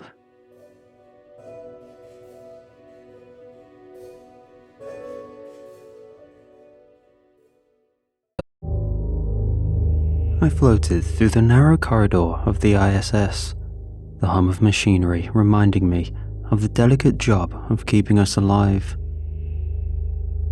I'm the communications officer on this mission. My job is to monitor and interpret the data flowing in from our new array of radio telescopes. These telescopes, bolted to the exterior of the station, are designed to pick up the faint signals of the cosmos, the distant pulsars that might reveal secrets of the universe. Life on the ISS is a dance of precision and routine. Each night, I'd strap myself into my sleeping bag, floating gently in my small sleeping quarters. The weightlessness was a constant reminder that Earth and its gravity were hundreds of kilometers below. Breakfast was always a rehydrated meal, eaten quickly before the day's tasks began. My crewmates and I moved through our routines with efficiency, every action measured to conserve energy and resources. Becoming part of the ISS crew was driven by a need to feel something beyond in my life. The raw, unfiltered experiences of space offered an escape I craved. In the vast silence of the cosmos, I found temporary solace, a way to immerse myself in something greater than me. Every day I would float to the cupola, the observation module, my favorite spot on the ISS. The panoramic view of Earth below, rotating slowly, made me reflect on the life I had left behind. The new telescopes were my primary focus, and I spent countless hours analyzing the data they captured. The telescopes were sophisticated pieces of technology designed to detect the rhythmic pulses of neutron stars, pulsars. These dying stars emitted beams of radiation that could be detected across vast distances. My role was to interpret these signals, to sift through the data and find meaning in the chaos. The ISS's communication systems were our lifeline, relaying back data to mission control and ensuring we remained connected to Earth. Our communication relied heavily on the TDRS, Tracking and Data Relay Satellites network, a constellation of geostationary satellites that allowed almost continuous communication with Earth. any interruption in this network could mean delayed transmissions, which is why we meticulously monitored our systems. Working so far away from safety meant every task was a balance of precision and improvisation. Maintenance tasks ranged from routine system checks to unexpected repairs. One day, I assisted the engineer, Mia, in repairing a malfunctioning oxygen generator. Floating beside her, tools tethered to our belts, we worked in silent coordination. Mia's calm, methodical approach was reassuring, her hands steady as she adjusted the delicate components. The oxygen generator, part of the Environmental Control and Life Support System, or ECLSS for short, was crucial for converting exhaled carbon dioxide back into breathable oxygen using a process called electrolysis. A malfunction here could mean a critical situation, but Mia's expertise kept us safe. In addition to monitoring radio telescopes, I also managed the station's Ku-band communication system. This system provided high-speed data links to Earth, essential for transmitting the vast amounts of scientific data we collected daily. Any anomalies in these systems required immediate attention to avoid data loss and ensure continuous communication with mission control. In the evenings, we gathered in the small communal area, a makeshift living room where we shared meals and stories. The captain, Jess, would recount her early days in the space program, her voice filled with the passion that had driven her here. Daniel, our scientist, often discussed his latest experiments, his enthusiasm for microgravity research infectious. These moments of camaraderie were precious, reminders that we were not just colleagues, but a team bound by a mission in isolation. However, despite the camaraderie, the solitude of space had a way of creeping in. Late at night, I'd find myself alone in the observation module, staring out at the infinite expanse. The silence was profound, the stars unblinking in the darkness. It was during these quiet moments that I felt the weight of my own isolation most acutely, a contrast to the bustling life I had left behind on Earth. The work on the ISS was demanding, but it provided a structure that helped. Each task, each experiment was a step towards understanding the universe and my place within it. The telescopes, with their promise of discovery, were both a challenge and a refuge. They allowed me to lose myself in the vastness of space, to focus on something beyond the confines of my own mind. Each day began with a gentle nudge from my watch, signaling the start of my shift. I floated through the narrow corridor of the communications module, where the day's data from a new array of radio telescopes awaited. I started by downloading the latest batch of data. The telescopes, equipped with ultra-sensitive receivers, captured the rhythmic pulses of distant neutron stars. The data streamed through the ISS's S-band and Ku-band communication links, ready for analysis. The software hummed as it processed the information, filtering out cosmic noise and highlighting significant patterns. With the data processing underway, I moved on to the daily system checks. The communication system always needed to be in top condition to maintain our link with Earth. I ran diagnostics on the antennas, ensuring they were precisely aligned with the target pulsars. Each day followed a similar pattern. I'd float into the communications module, download the data, and begin the analysis.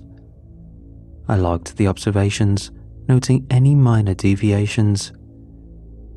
In the afternoon, I joined Mia to check in the environmental control and life support system. We worked in silent coordination. The oxygen generator was operating flawlessly. Another day, another batch of data. As I downloaded the latest transmissions, I noticed a faint, almost imperceptible anomaly. Easy to dismiss as background noise. Space is filled with various sources of electromagnetic interference after all. I logged it as such and continued with my routine. The analytical software filtered through the data, isolating the pulsar signals. During the midday system checks, I recalibrated the antennas. It was meticulous work, but necessary to maintain the integrity of our data. The faint anomaly lingered in my mind, but I set it aside, focusing at the tasks at hand. That evening, during our briefing, I considered mentioning the anomaly, but decided against it. It was too vague to source, and the crew had enough to worry about. It seemed too insignificant to warrant their attention. It was just a minor blip in the data, nothing to be concerned about. The day after began like the others. I floated to the communications module, downloaded the data, and began my checks. However, the faint anomaly was still there, a persistent whisper among the rhythmic pulses.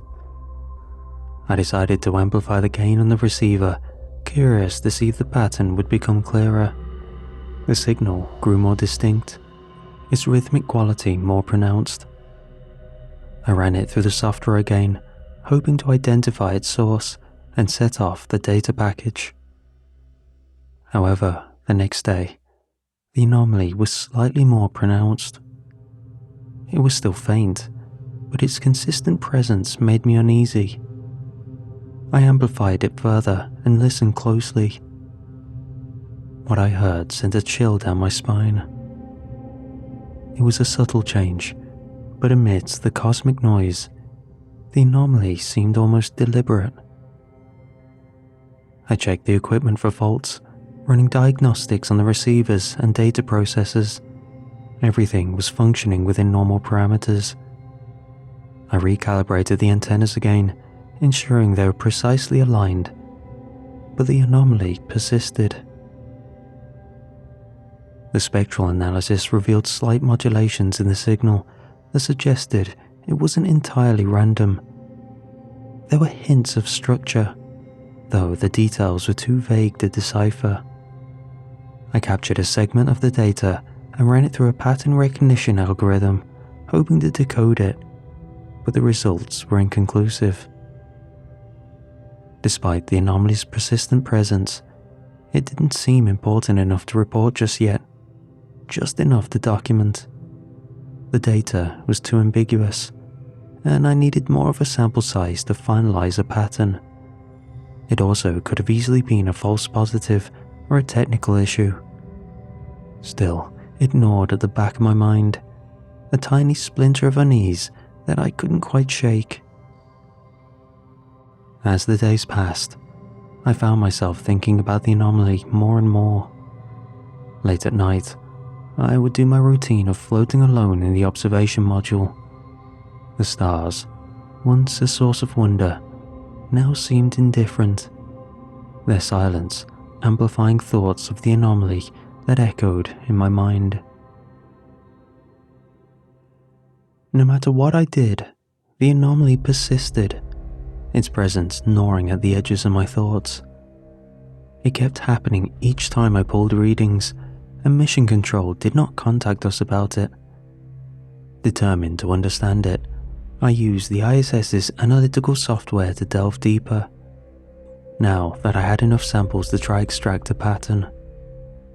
The software, designed for filtering out cosmic noise and identifying significant patterns, now took on a new level of importance. I ran the anomaly through more complex analyses. I began to notice patterns that were disturbingly intricate. As I was analyzing the data, I noticed the anomaly coincided with minor electrical disturbances on the ISS. The lights flickered and the ventilation system momentarily sputtered. I initially thought these were a possible cause for the anomaly, but when the pattern repeated, it was impossible to ignore. I documented these incidents meticulously, noting the exact times and conditions under which they occurred. During one analysis session, the signal's modulation suggested intelligence, structured, deliberate, almost like a coded message. I captured the data and ran it through advanced decryption algorithms, but the results were baffling. The patterns hinted at a form of communication, a concept both thrilling and terrifying. I hesitated before to share my findings with the crew, but I felt I had enough to present with the group. When I finally did, the reception was less than enthusiastic. The captain, Jess, listened patiently but remained skeptical. "It's probably interference from another satellite," she suggested. Mia, ever the pragmatist, ran diagnostics on the station systems, attributing the disturbances to possible minor equipment malfunctions. Daniel was the most intrigued, but still cautious. "It could be a new type of cosmic phenomenon," he theorized, though he wasn't convinced it was anything more than an unknown natural occurrence. Days passed, and the anomaly continued to manifest. I monitored it closely, noting every fluctuation and pattern. The crew's skepticism began to wear on me. Each time I mentioned the anomaly, I saw the doubt in their eyes, and it made me question my own sanity about all of this. Then, while running a routine check, the anomaly coincided with a more significant power surge. The lights flickered violently, and the ISS's communication systems briefly went offline. When the systems came back up, I noticed something new. A more pronounced modulation in the signal, almost like a sound trying to break through. While I was analyzing the batch of data, the power surge happened again. This time, the anomaly was unmistakably deliberate. I amplified the signal and listened intently. The modulation was clearer, almost forming sounds, though they were still too distorted to understand. As I was documenting this, Mia called out from another module. "Alex, are you hearing this?" she asked, her voice tinged with confusion. I floated over to her workstation, where she had isolated a similar signal on her equipment. It was different from what I'd been monitoring, yet eerily similar in its rhythmic structure. The crew gathered around as we played the recordings side by side. The similarities were undeniable, but the source remained a mystery. Jess frowned, her skepticism all but gone, replaced with concern. That evening, during our briefing, the mood was tense. We discussed the anomalies in detail, debating their significance and possible causes. Daniel suggested we run a coordinated analysis, combining data from all our systems to see if we could triangulate the source. We tried it, and the coordinated effort revealed even more disturbing patterns. The anomalies were not just random interference. They were consistent and seemed to be increasing in frequency and intensity. We decided to send a detailed report to Mission Control, hoping for some clarification or guidance. At night, as I floated in the observation module, the lights flickered again, more violently than ever. The entire station shuddered as if hit by an external force. My heart raced as I made my way to the communications module. The anomaly was now a deafening signal, almost forming coherent words. Suddenly, Mia's voice crackled over the intercom, filled with panic. I saw myself outside," she gasped. "Without a suit?" Her words sent a chill. Panic spread quickly among the crew. It wasn't just affecting the ship. it was affecting us. If Mia's hallucination was linked to the anomaly, this posed a serious threat to all of us. The atmosphere aboard the ISS immediately shifted from skeptical curiosity to palpable fear. And things only got worse. The signals began to invade my dreams. At first, they were vague, unsettling images of the stars, but soon they grew more vivid and disturbing. I saw visions of my past, reliving moments of loneliness and loss. The dreams then twisted into dark, violent scenarios where the ISS was overrun by an unknown force. Shadowy figures floated through the station, whispering my name, their faces indistinguishable, but their presence suffocating. I woke up in cold sweats. Reality was blurring. I heard the whispers in the quiet hum of the station, in the white noise of the ventilation system. My grip on my sanity began to slip. Simple tasks became monumental challenges as I struggled to focus, my mind constantly drifting. The crew noticed my deteriorating state. "You need to rest," Jess urged, her concern evident. Yet she also showed signs of mental decay. "You're pushing yourself too hard." But rest was impossible. The whispers had become a constant companion, invading the time I set aside to try recover, their presence growing stronger, more invasive. One particular night, I dreamt that the ISS was falling apart. The walls cracked and the station's structural integrity failed.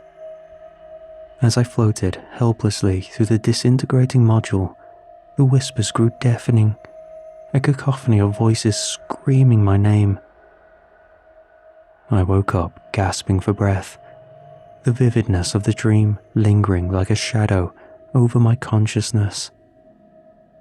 The boundaries between my waking life and my dreams continued to blur. Each day felt like a descent further into madness. The anomaly at the center of my unraveling psyche. No matter how much I wanted to stay away, I had to keep logging data. This needed to be studied. I was caught in a web of fear and an insatiable need to understand the signal that seemed to hold my very sanity in its grasp. The anomaly grew ever present. The electrical disturbances and unsettling dreams had become a constant, gnawing at my sanity and the ship. One night, while analysing more data, trying to figure everything out, I intercepted a clear and direct message through the ISS's communication system.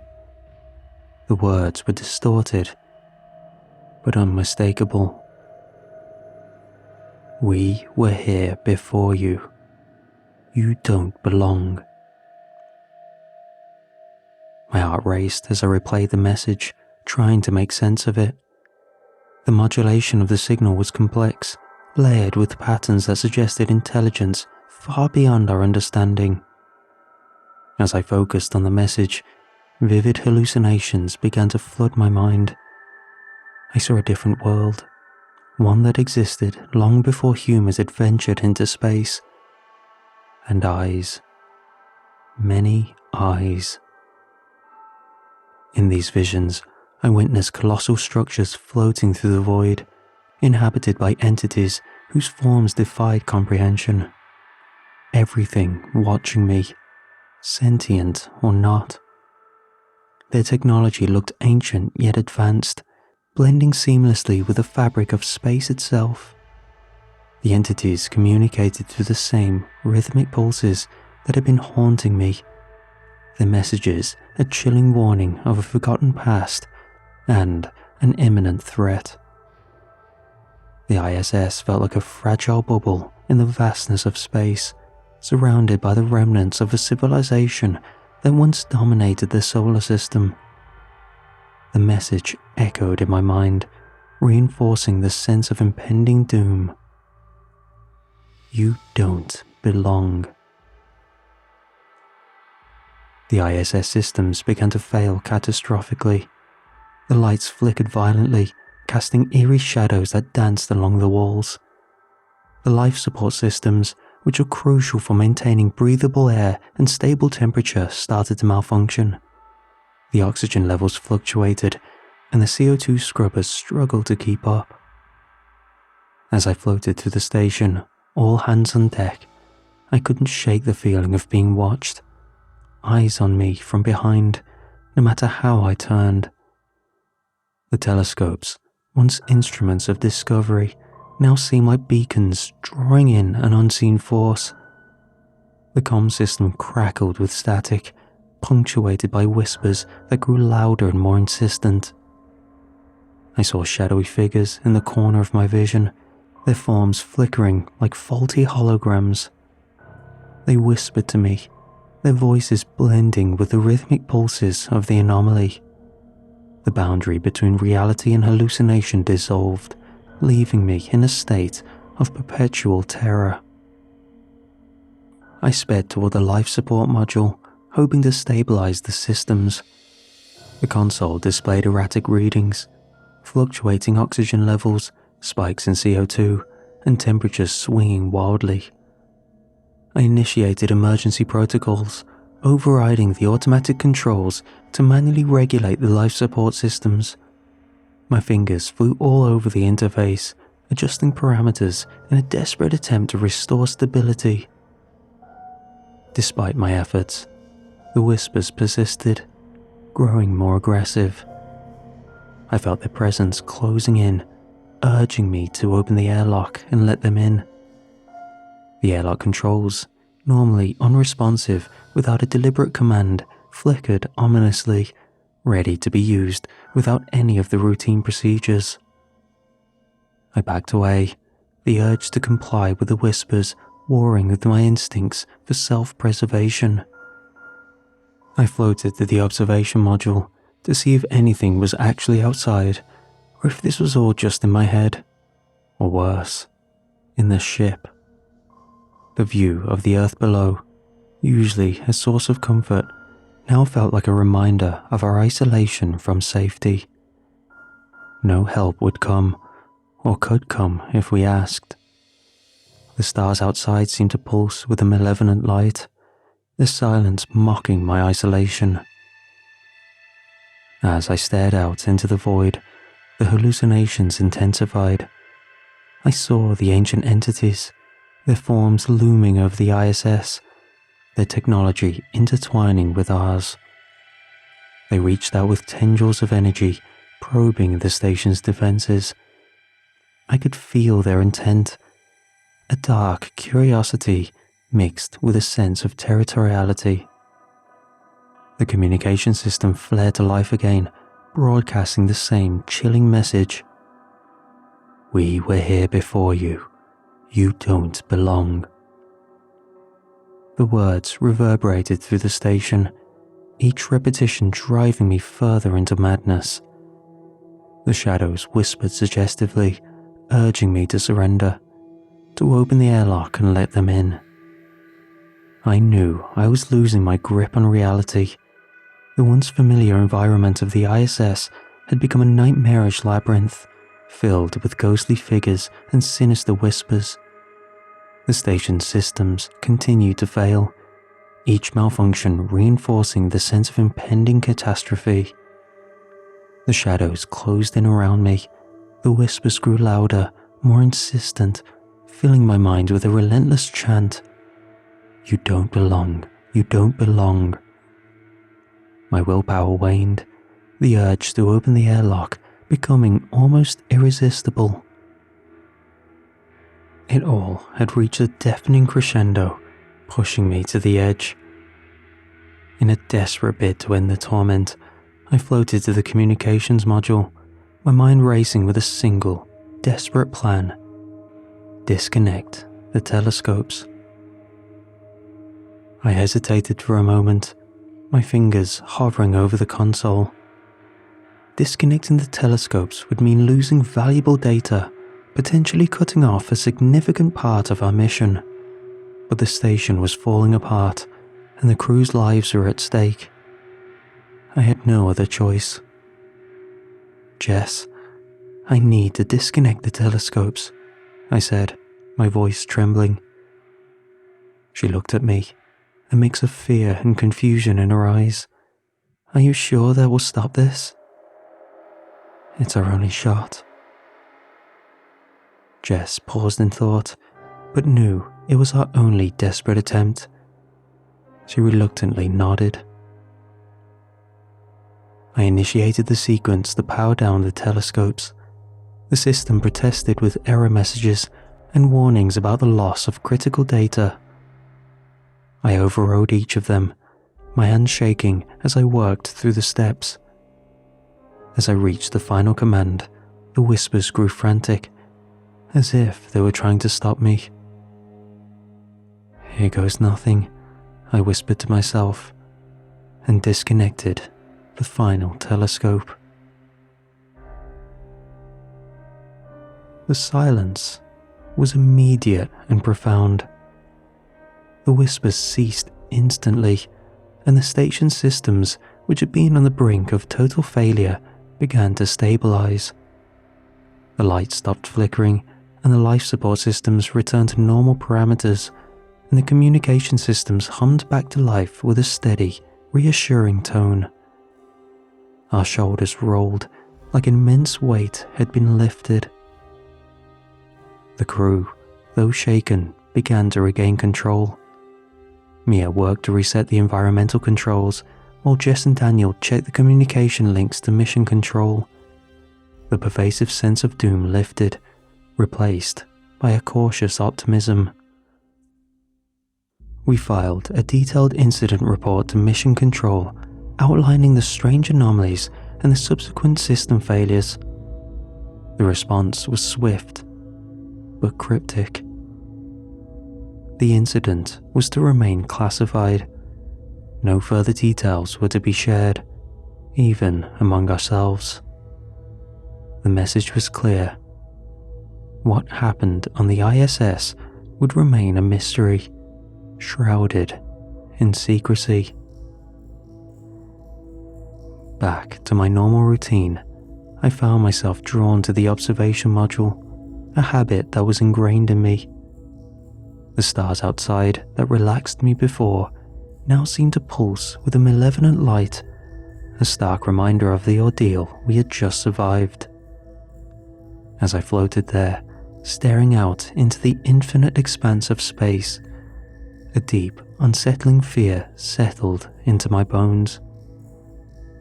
The silence was almost too perfect, the calm after a storm filled with an eerie sense of anticipation. The crew tried to return to their routines, but the experience had left us all deeply affected. Jess maintained a stoic front, but I could see the haunted look in her eyes. Mia threw herself into her work, her hands never quite as steady as before. Daniel's enthusiasm had dimmed, replaced by a quiet, contemplative demeanor. As for me, I couldn't shake the feeling that we were being watched. The stars, once a source of wonder and inspiration, now seemed like silent sentinels, waiting. The message we had intercepted, "We were here before you, you don't belong," echoed in my mind, a chilling reminder of our encounter. I was filled with the weight of unanswered questions and unresolved fears. I was constantly on edge, always feeling like the whispers could return at any moment, perhaps with even greater force. The uncertainty of what lay beyond the veil of space left us with a gnawing sense of dread. I stared out at the cosmos, my mind replaying the events over and over, searching for clues or signs that we had missed. The ISS, once a beacon of human achievement, now felt like a fragile outpost on the edge of an abyss, the first point of contact, if anything were to come. Ultimately, I couldn't escape the haunting feeling that we had merely glimpsed the surface of a far greater mystery. The stars, with their silent, pulsing light, seemed to mock my attempts to understand. The whispers had ceased, but their presence lingered, a shadow over my thoughts. In the end, I was left with the unsettling realization that our place in the universe was far from secure. The entities we had encountered, whether real or imagined, had made their point clear. We were intruders in a realm beyond our understanding, and I carried a fear that they might return with greater force and clearer intent. The ISS returned to normal operations, but I knew that things would never be the same. The experience had left an indelible mark on all of us, and I couldn't help but wonder what else lay hidden in the vast, uncharted depths of space, waiting for us to find it, or for it to find us.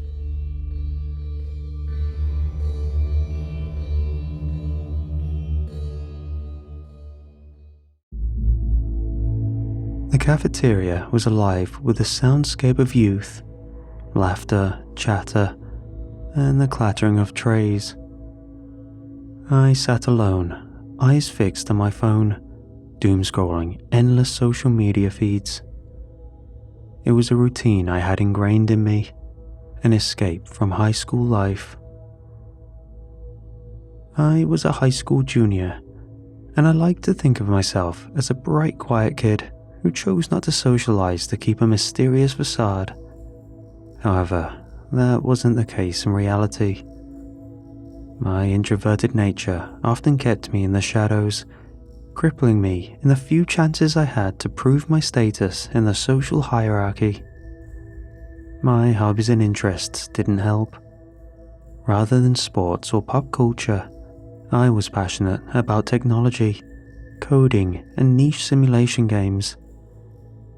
I felt like a ghost slipping between the social cracks, and time was ticking on making lasting connections that would span a lifetime. The cafeteria being the microcosm of high school society, everyone was grouped into their familiar cliques. The athletes in one section, loud as always. The other side housed the theatre kids, animatedly discussing their latest production. And there I was, a lone figure amidst the people having fun, my phone a comforting barrier between me and the world.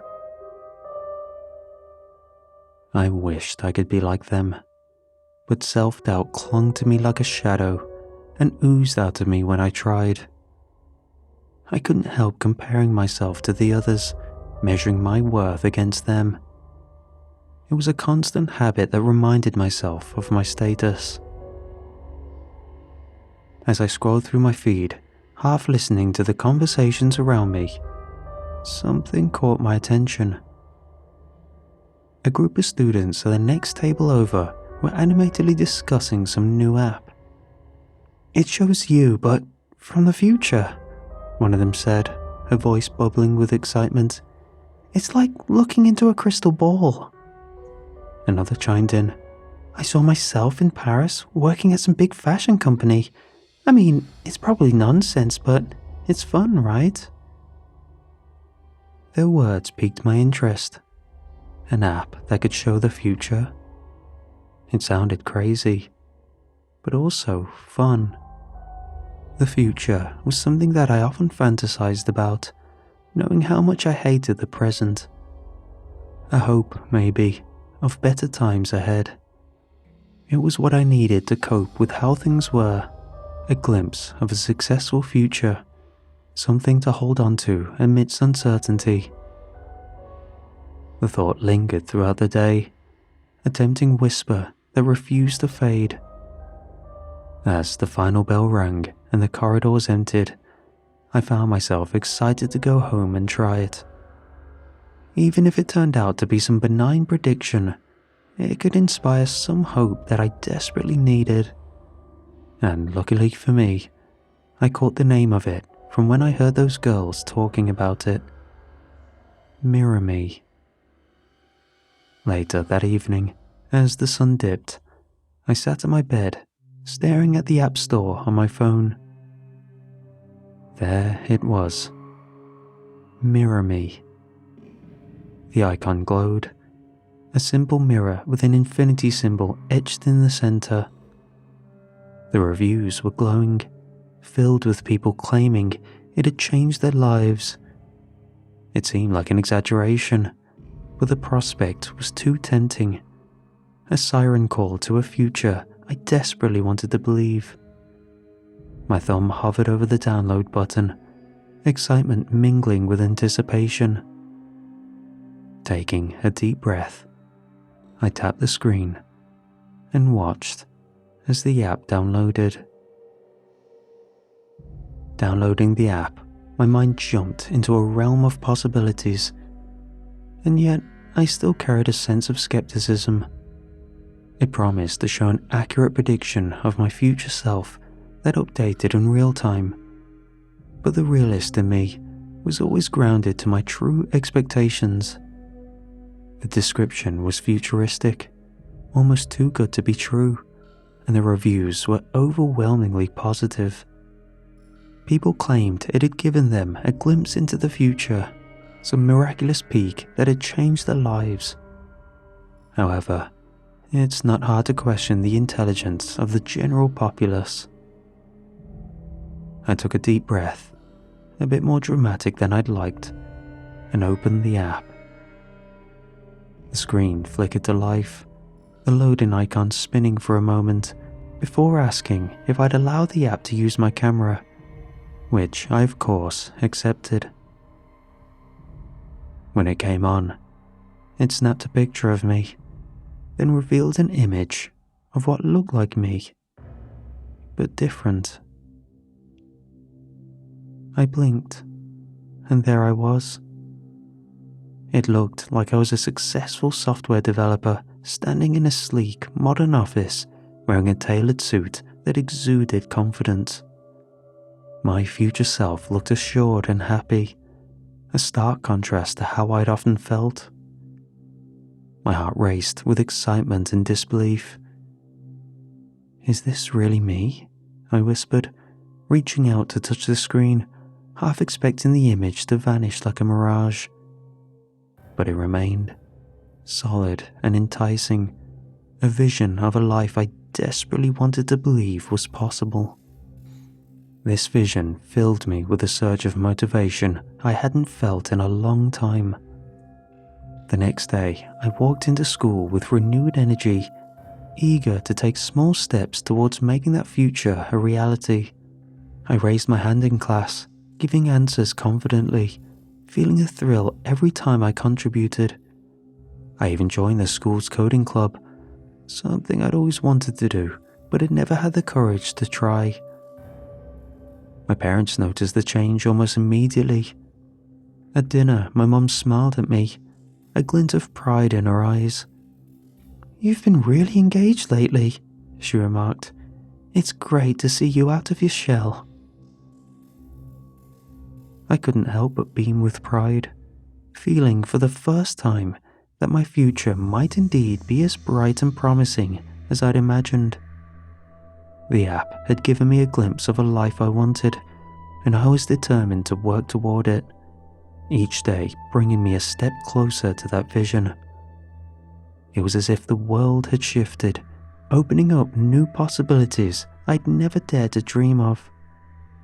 I finally understood the hype of this app. The doubt that had lingered before was fading, replaced by a newfound belief in my potential. The initial excitement from using the Mirror Me app started to become a routine. Every morning, I would check it to see if my future self had changed, hoping to catch some new info on the life I was working toward. For the most part, the image remained mostly the same. Me, successful and confident, socially navigating a world I had only dreamed of.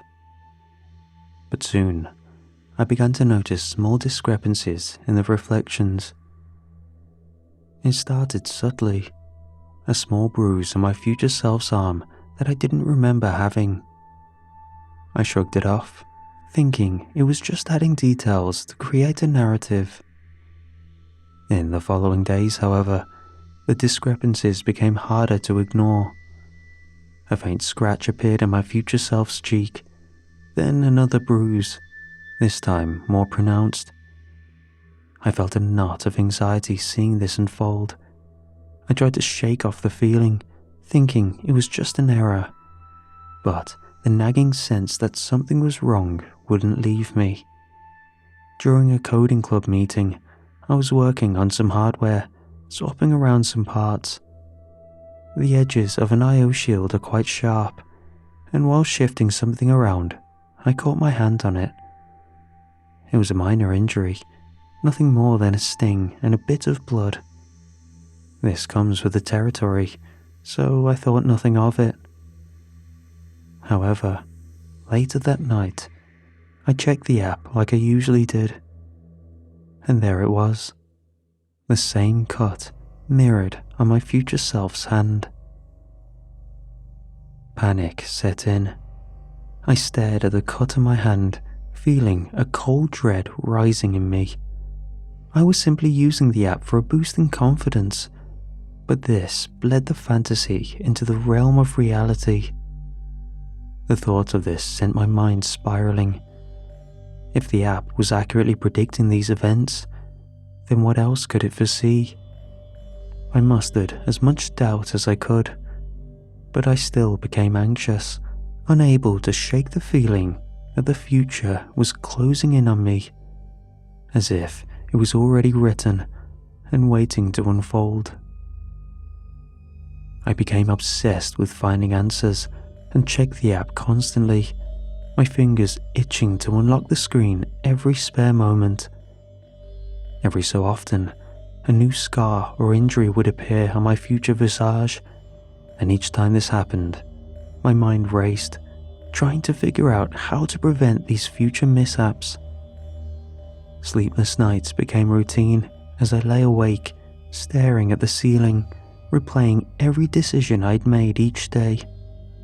I grew more paranoid about each decision I'd make.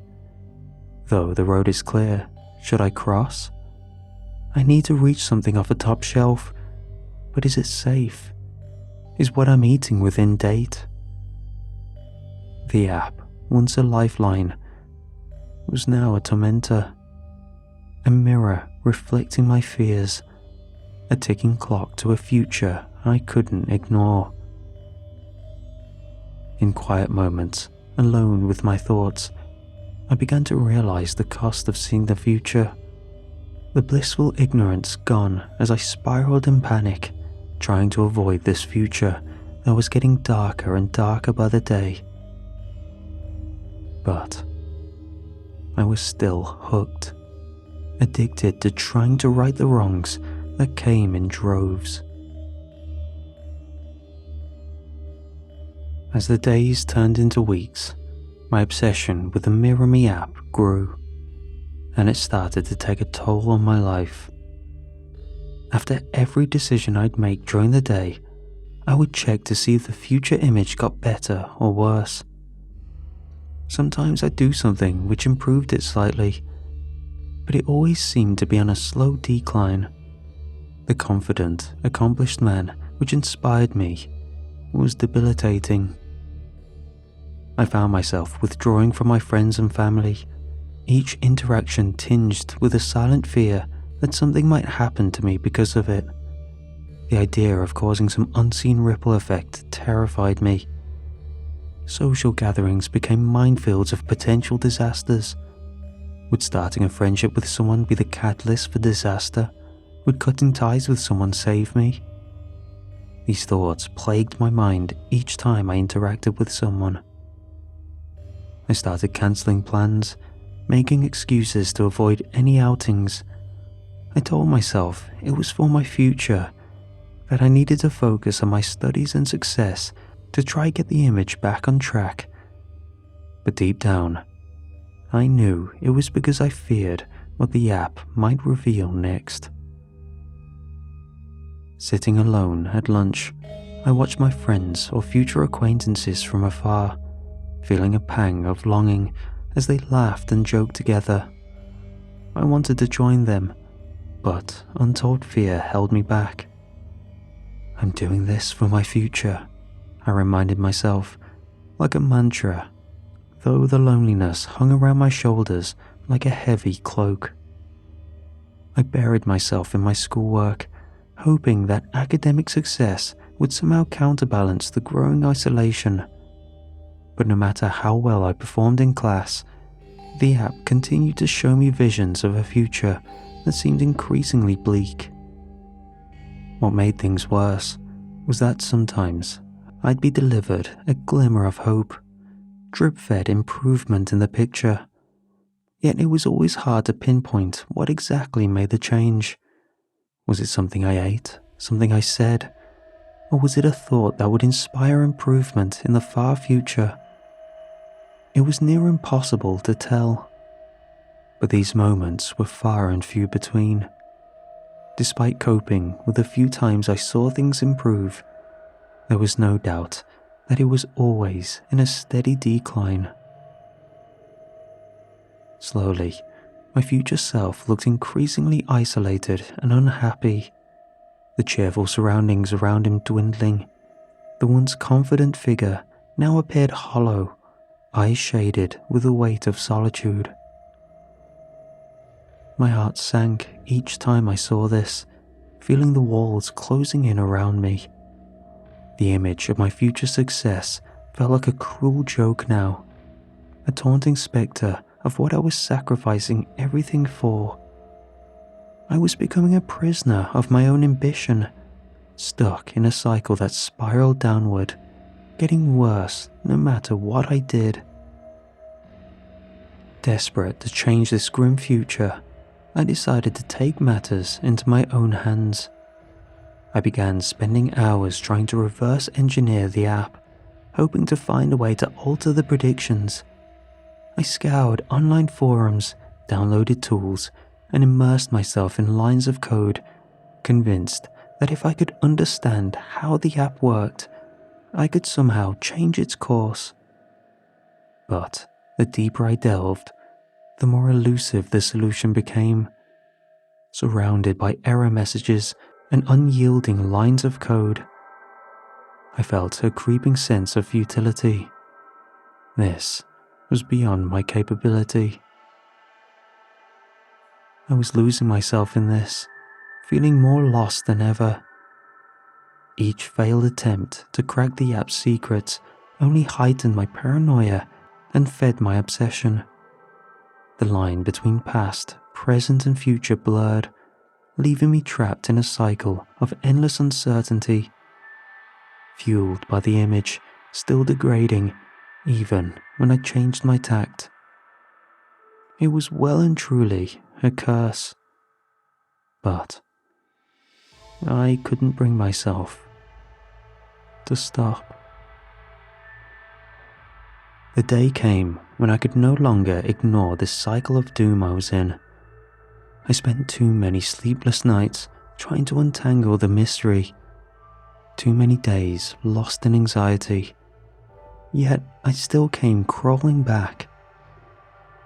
In desperation, I opened the app, always hoping it would be the last time, looking for a glimmer of hope or some reassurance that the future wasn't as bleak as it predicted. As the app loaded, I braced myself for what might appear. The screen flickered, and my heart sank. There I was, a future version of myself, sitting alone in a dimly lit room. The walls were lined with old tech equipment, screens casting an eerie glow over piles of empty takeout containers. The air seemed heavy, stagnant with the weight of solitude.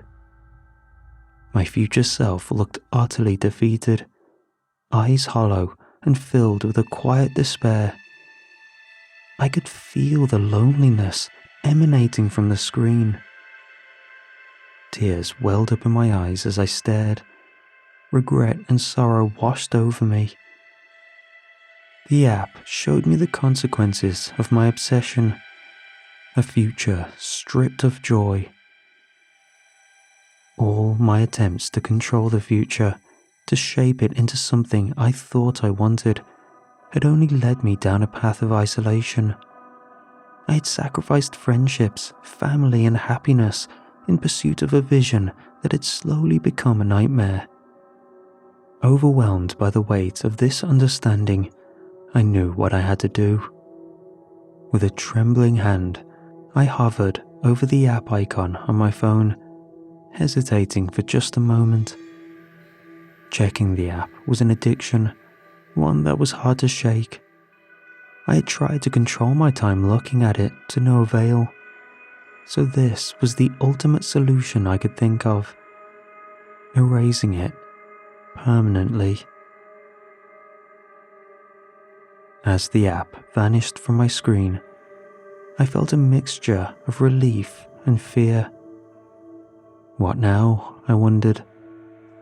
I felt blind now, stepping into the unknown without the app's guidance.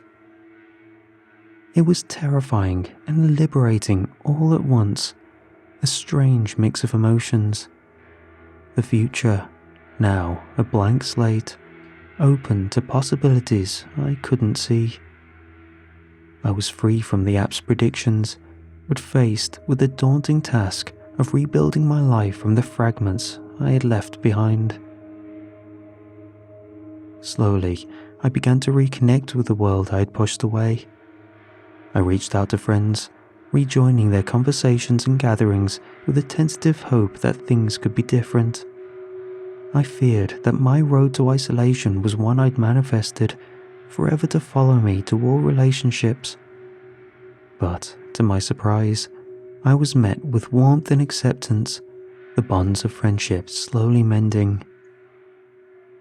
"I've missed this," I admitted during lunch with friends, the words spilling out with unexpected ease. They nodded, smiling, and I felt a spark of joy that I'd almost forgotten. I also re-engaged with my hobbies, picking up interests I had long neglected in my pursuit of the future. I spent hours tinkering with code, not out of desperation for success, but from a genuine love for creating. The passion that had once been clouded by anxiety now felt pure and unencumbered. Reconnecting with my family was harder, but each conversation brought a sense of relief and healing. The world seemed brighter now. It felt as if I pulled my head out of a barrel of water, suffocating in a world I'd trapped myself in. But losing the visions of the future, I realized I was able to create new ones. Reflecting my journey, I felt a sense of purpose. I realized I didn't need to see the future to know what was important. I found myself staring into a mirror, a real mirror, not muddled with technology. I smiled at my reflection, seeing myself for who I was, not for what I was forcing myself to be. Over time, I even found an appreciation for the app. Though it was a cause for so many issues, it instilled a sense of appreciation for the now, living in the present, not the past or future. And for that, I left a 5-star glowing review on the app page.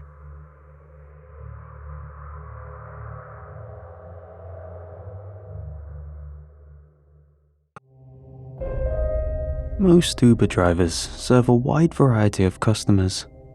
Some probably have never seen the same person more than once. But I've been serving the same person for almost a year now. At first, it was a coincidence. He lived relatively close to me, so when I accepted the ride and picked him up, he, for some reason, seemed relieved that someone had come. Then, I saw why. His route was a 4-hour ride all the way to the nearby seaside town, a town often visited in the summer months, but he was heading there in late autumn. I figured people cancelled on him once they saw the route, so my accepting it gratified him. I needed the money, so I figured it was worth the time. He was quiet the whole car ride and never spoke as he left, not even a thank you for making this absurd trip.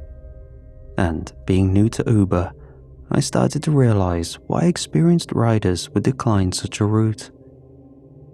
I was stuck in the town with barely anyone doing anything since it was outside of peak activity. I made a few routes for some locals, trying to scrape some extra cash before heading back, but it was nowhere near the rates of the city where I lived. Dejected, I was ready to head back when I saw a ding near where I dropped the guy off. I accepted, and to my surprise, it was him. The route was to take him back home. Another 4-hour ride, which would make the day's profits far higher than if I'd done a whole day in the city. Ecstatic at the thought, I drove him back again in complete silence until I dropped him off and called it a day. Overall, it was a strange sequence of events, and at the time, one I did not want to repeat. Until I saw the tip.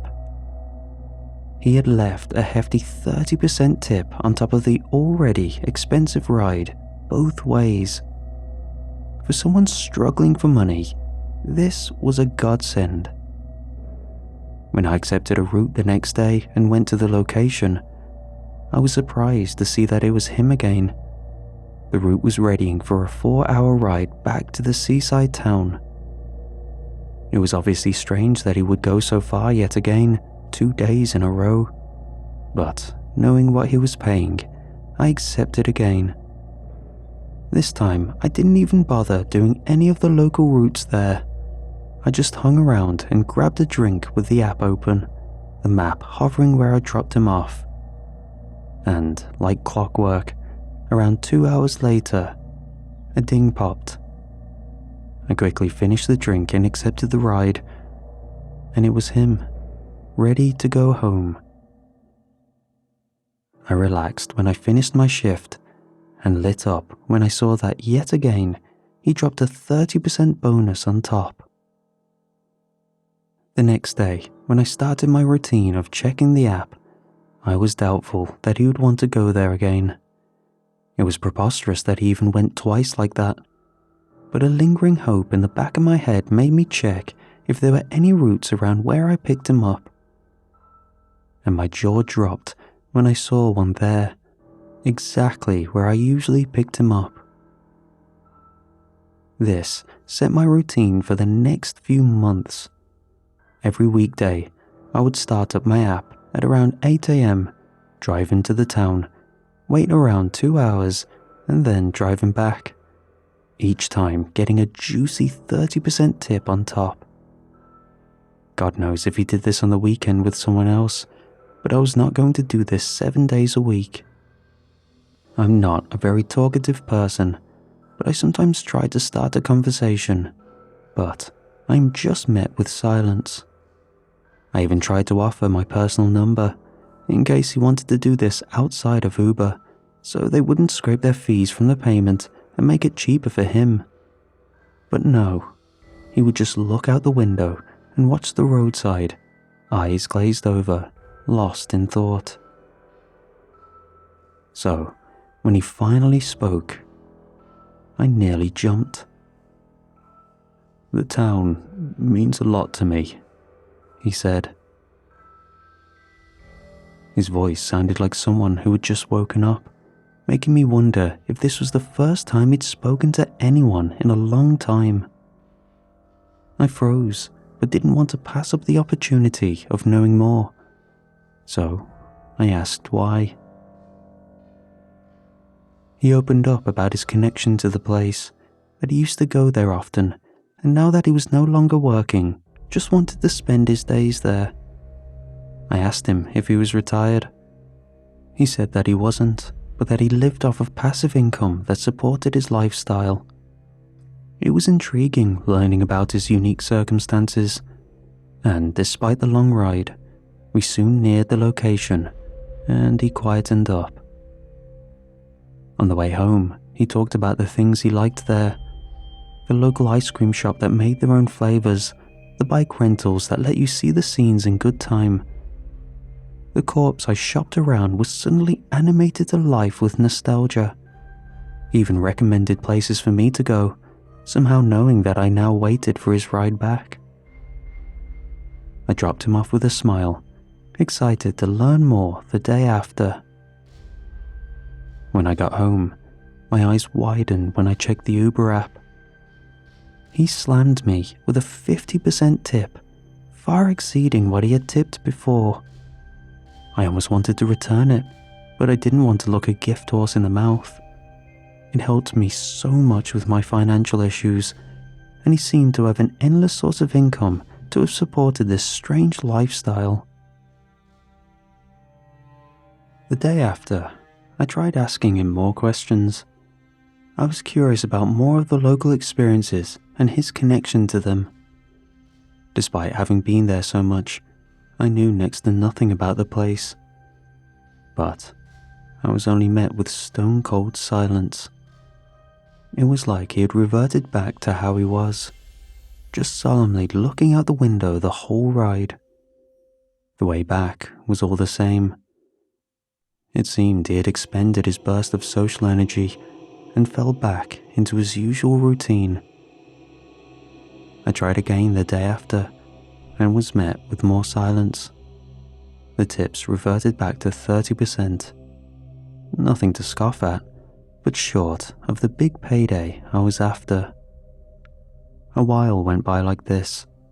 A silent ride there, a silent ride back, sandwiched between visiting the few spots he recommended, which were just as good as he had hyped them up to be.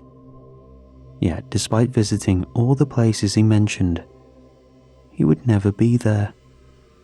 Maybe it was a coincidence. We would always miss each other, having gone to different spots. The time only allowed me to see one, maybe two, depending on where I went. But after weeks of this, surely we would have lined up at least once.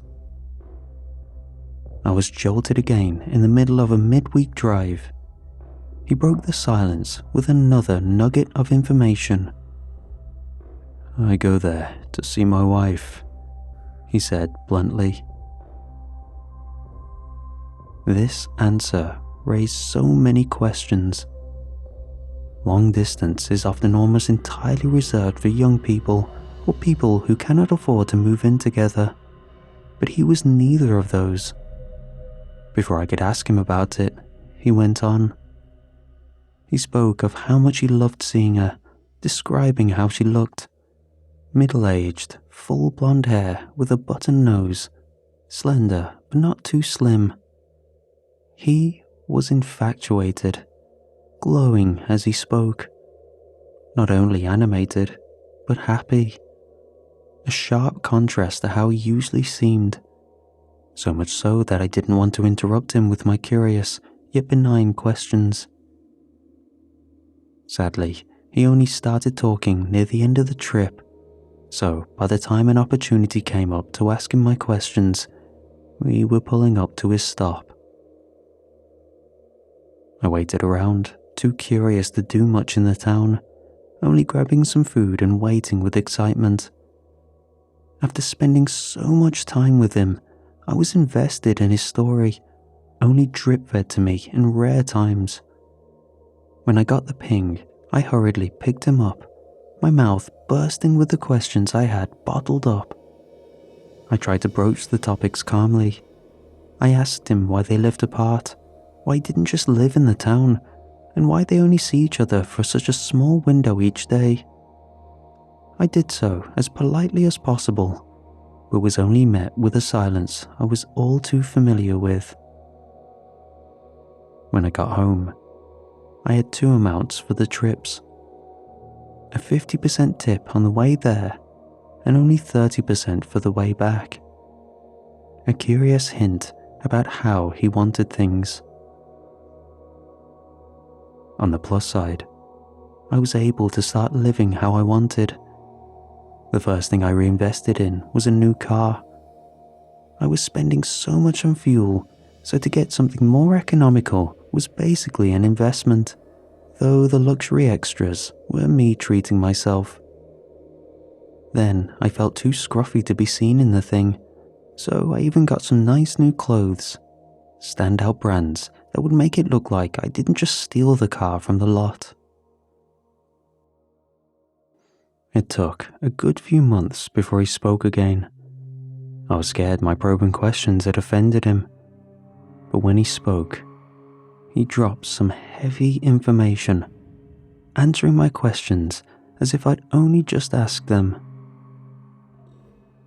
The reason we don't live together is because she died, he said dejectedly. My heart sank. This answered a surprising amount of my questions. The whole bizarre routine started to make more sense. It was a saddening twist to the tale that was being drip-fed to me.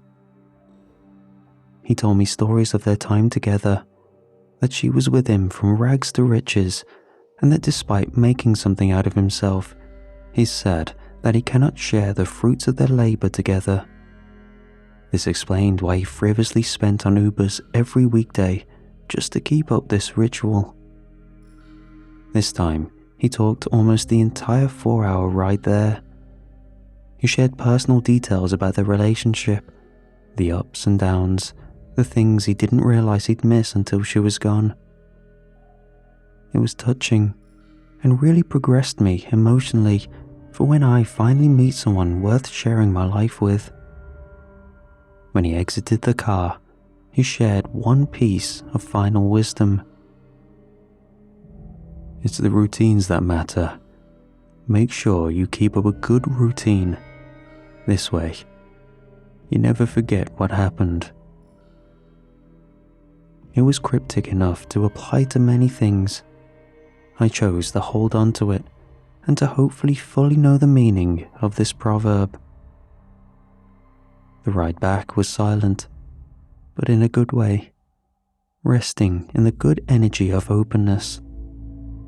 I got home to a 50% tip both ways, and I felt content that we finally had a rapport. The day after, I asked him more questions about his wife. He seemed more animated and alive when talking about her, so I hoped that I could breathe some new sense of purpose for him. Even if it meant I would lose out on this amazing Uber gig, I would feel content to see him relive his life.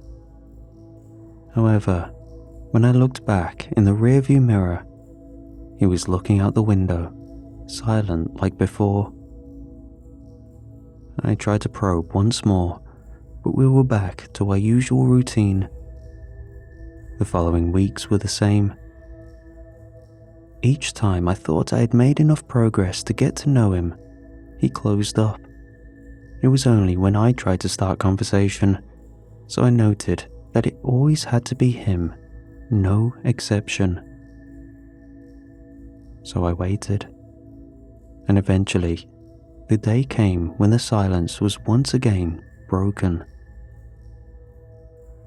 1 week from now will be the anniversary, he muttered.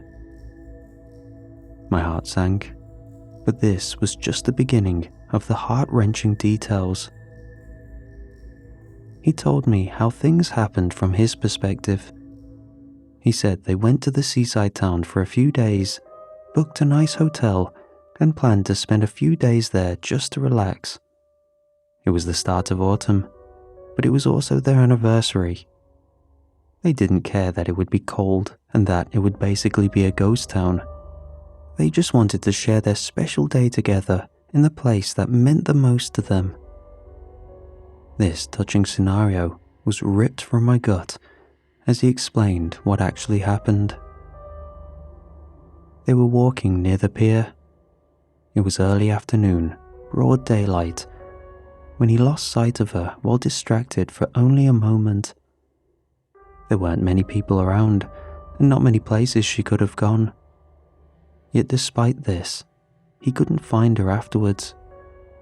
He looked nearby, and when that didn't work, he checked places they usually went to. He even went back to the hotel to see if she had maybe forgotten something and went back. Empty. He couldn't believe she had just vanished, so he waited around spots they frequented, occasionally switching locations to see if she'd be there. When it started getting dark, he reluctantly called the police to file a report. He was assured she was probably lost, not being local and all, and that this happened often. So they sent out a few search parties to check around. But days went by and nothing was found. It was only after a week that she was found, and hearing it was like a punch in the gut. She was found floating below the pier. Despite the scenario that she had maybe fallen in, evidence showed she was abducted and brought back there. Foul play was immediately ruled in. The sea washed away all forensics, so it was already a cold case. I was devastated hearing this. Yet despite this, he held a hopeful smile, maybe clinging on to the cherished memories rather than the grim ending. But this story was followed by a request. The next Wednesday was going to be their anniversary date. He asked that I be around to make sure I could take him to the seaside town. Without hesitation, I wholeheartedly agreed. I even offered my personal number in case something happened, but he politely declined. The ride home was silent, but with an air of solemn optimism. A hope lingered in the air. No words were exchanged, nor did they need to be. I now felt I was doing something bigger than myself, a duty to the karma of the universe. When I got home, I checked the app and was hit with an 80% tip both ways. A hint that said to make sure I was ready on Wednesday. And I was. When I picked him up, I was surprised. From the cocoon of a dreary middle-aged man emerged a dapper gentleman. He wore an elegant long black peacoat over a suit that wasn't too formal, but definitely stood out. The day was chilly, so his hands sat in nice fur-lined leather gloves. This was the sharpest contrast from what I'd seen in the many months I'd been with him. I felt like an underdressed chauffeur rather than an Uber driver. I smiled without a chauffeur hat to tip and proceeded to the town. The silence was pleasant this time around, lingering with a sense of hope and wonder. I fully believed that he was there to enjoy the memories of his time with his departed wife, and I smiled the whole ride, hoping he got what he wanted from this endeavor. This time, he spoke on the way back. "I did it. It was exactly like before," he yelled animatedly. He described doing everything like he remembered, that it was just like before, and that he felt a strong connection to her. He even said he might be able to move on, which stung a little, the thought that this routine could come to an end. But he topped it off with a feeling that this routine made him too happy, and that for the foreseeable future, this will continue. When I got home, I was met with his biggest tip yet. 100%. I was happy, he was happy. It was the best day of my life, living it vicariously through this interesting man I'd become acquainted with. The rest of the week was silent bliss. Each day he'd tip 100% both ways, his new standard for my dedication to his routine. I relaxed on the weekend, sitting back in a nice restaurant a multiple course meal lined up, a far cry from the ramen I'd become accustomed to many months ago. I had started living my life not just because of the generous source of income, but to strive to be more like my inspirational passenger. Until my phone dinged with a notification. It was the weekend, so it couldn't be Uber, and when I checked, I saw it was a news notification. I'd spent so much time in the seaside town that I sometimes got news notifications from the area, my phone's location thinking I reside there. It was an emergency notification about a missing person. The picture looked familiar, yet it was someone I'd never seen before. Middle-aged, full blonde hair and a button nose, slender but not too slim. It wasn't someone I'd seen before, but it was someone I remember having imagined, almost exactly how the man described his late wife. The details chilled me. She went missing in the early afternoon near the pier. No other details were known, just that they were still currently looking for a whereabouts. My heart sank. He didn't just say the day went well. He said it went exactly like before. It didn't take a genius to piece together what might have happened. He was a man of routine, and I guess this constituted as his new ritual. But as I looked at the food in front of me, the new car outside, and the nice clothes I could finally afford, I couldn't bring myself to turn him in.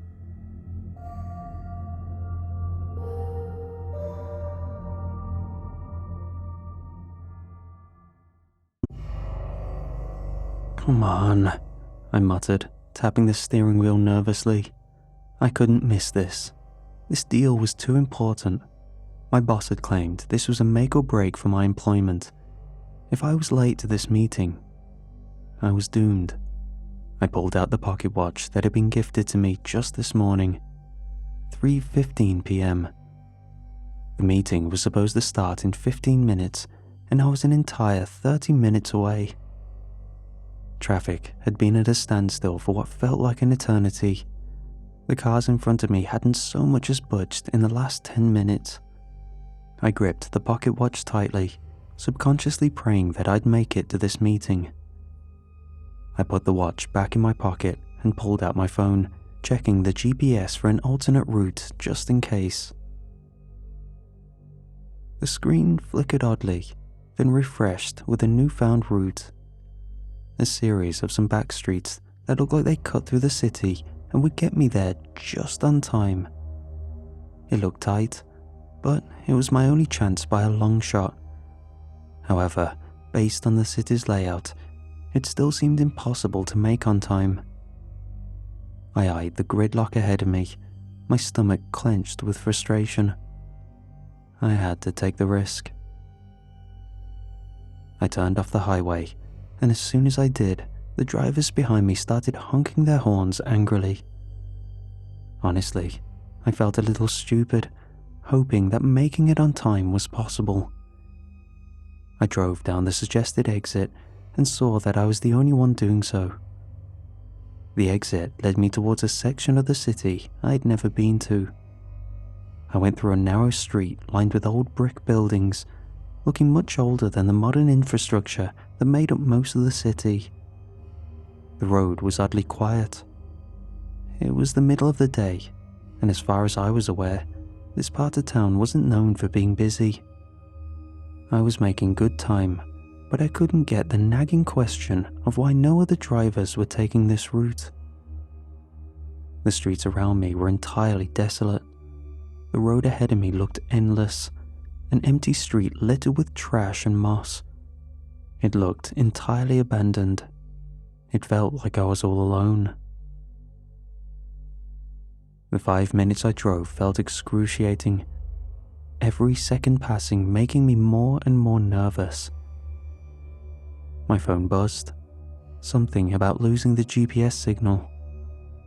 I looked down, frowning. The blue dot was frozen on the map. I smacked my phone in a cartoonish attempt to make it work again and glanced at the buildings at either side of me. Had the road been getting narrower? These back streets were like a maze. One narrow alley stretching for miles and branching paths that looked almost too tight for even a person to squeeze through, let alone a car. I drove a little farther until I realized that my suspicion was correct. The road was getting narrower. So narrow that it was getting almost too tight for my car. I cursed under my breath. The alley continued, stretching into the distance between towering, dirty brown and grey buildings. I still couldn't see where they ended. The pure vastness of this abandoned section of the town made me wonder how I'd never heard of it before. At this point, I had already given up on making it to the meeting in time. The alley was getting so narrow that I could hear a slight scraping noise as my wing mirror clashed with the rough surface of the buildings to my sides. I reversed ever so slightly, just enough to be able to get out of the car, and planned on surveying the road ahead of me. I turned the engine off, let out a heavy sigh, and stepped out of my car. The moment my shoes hit the ground below me, I regretted it. The entire alley felt wrong. The air was heavy and moist. It smelled like rust, mildew, and something I couldn't recognize. The light above me seemed to dim ever so slightly. There were no clouds in the sky, just the suffocating weight of the buildings crowding in on me on either side. The road ahead did indeed get significantly narrower, so I trudged forward. My car clearly could not pass any further, so I planned on finding the nearest business or anything helpful. I pulled my phone out to try check the signal. Nothing. My phone was useless, and the GPS app was still in the exact location where it had lost service. I stuffed it back in my pocket and decided to keep walking. I could now see more details of the roads themselves. The walls of the buildings were stained with aged graffiti and trash piled up in every corner. The strange thing was that all the packaging was faded, as if it had been there for quite some time. All the windows were either boarded up or cracked. Rats scurried between the heaps of trash, and the air took in an oppressive smell of decay, increasing in intensity the further I walked. Each footstep I made created a sickening echo through the streets. The weight of my situation was finally sinking in. I was going to lose my job, which made every single step I took heavier than the last. I would be lying if I said I wasn't already getting concerned. The frustration of the roadblock was fading away, and it was getting replaced with my fear for my future. This was my best paying job ever, and I was unsure where to go. I pulled the old pocket watch out again, the one my wife, Alexis, had given me. For good luck, she told me with a smile. It had been her grandfather's, she claimed, a family heirloom of sorts. Her grandfather told her stories of it granting wishes and attributing it to his success in life. Passed down through generations for God knows how long, and she'd insisted that I take it with me to this meeting. She said her father gave it to her after he hurt his leg in an accident, saying he can't run like he used to before, which she always thought was an odd reason. Maybe an inside joke. I laughed it off initially and pocketed it mostly out of respect. I didn't have much belief in things like wishes. I mean, just a few moments prior, I had wished to arrive at the meeting. And now, here I was. But now, I felt the weight of the watch in my hand, a little heavier than I remember it being. I flipped the watch open, its face cracked, and the hands were frozen. 3:26 p.m. It had been working earlier. I was sure of it. With a heavy sigh, I slipped the watch back into my pocket and continued walking. I glanced back and noticed that my car was now entirely out of sight. Given the road's straight nature, that was impossible. I could only imagine that the road had a slight curve to it, so slight that it was barely noticeable on foot. I turned around and started walking back the way I came, determined to check if my suspicions were correct. What I did not expect was that I would end up walking for what felt like another while with no car in sight. Then, I came to a fork in the road. The alley twisted into two paths. I was sure I hadn't seen a split in the road on my journey. I might have been too lost in my own thoughts about how screwed I was now that I wasn't making it to the meeting, so I assumed I just walked forward without looking at my surroundings. I went left, choosing what I felt was right, and hoped I was correct. As I continued walking, my sense of time was getting distorted, so I wasn't sure how long I walked. The alley wasn't as straight as I thought it was. Looking in the distance, it winded and curved without any real sense of direction. The buildings looked decrepit. Dirty walls, cracked pavement. All the buildings blended together so much that I started to feel like I was walking in circles. Yet, I kept going, telling myself the road would lead somewhere eventually. I glanced over at the countless buildings that surrounded me. I hadn't seen any sign or markings of a business, not even a restaurant or a bar. The buildings looked entirely deserted, and if they did, for some reason, house someone, I did not want to take my chances on the kind of company they'd hold. I continued on, but the road just stretched. The shadows grew darker, and the alley ever narrower. A while longer, I stopped to catch my breath. I wasn't the most athletic person, but surely I covered quite some distance during this time. This wasn't right at all. Nothing was. By now I should have made it to my car, or at this point, to the other side of the damn city at least. The sun should have been high up in the sky, but instead it was getting darker, as if twilight came early. The buildings overhead pressed ever so slightly closer. It felt like I was in a dream, another world, one that was shrinking and closing in around me. I rechecked my phone out of desperation. Dead. I couldn't even make a call. I took a deep breath in an attempt to keep calm. I'd gotten here of my own accord, so there had to be a way out. I'd crossed so much distance that this couldn't just be an abandoned street or block. It felt like I was in an abandoned city that geologically shouldn't exist. I knew roughly where I was turning off when I took that exit. This place shouldn't be here. I decided to make the arduous trip to retrace my steps. I planned to go back to the first fork in the road and turn right this time and hope it led me to my car. I begrudgingly headed back the way I came. And again, the path was not the same.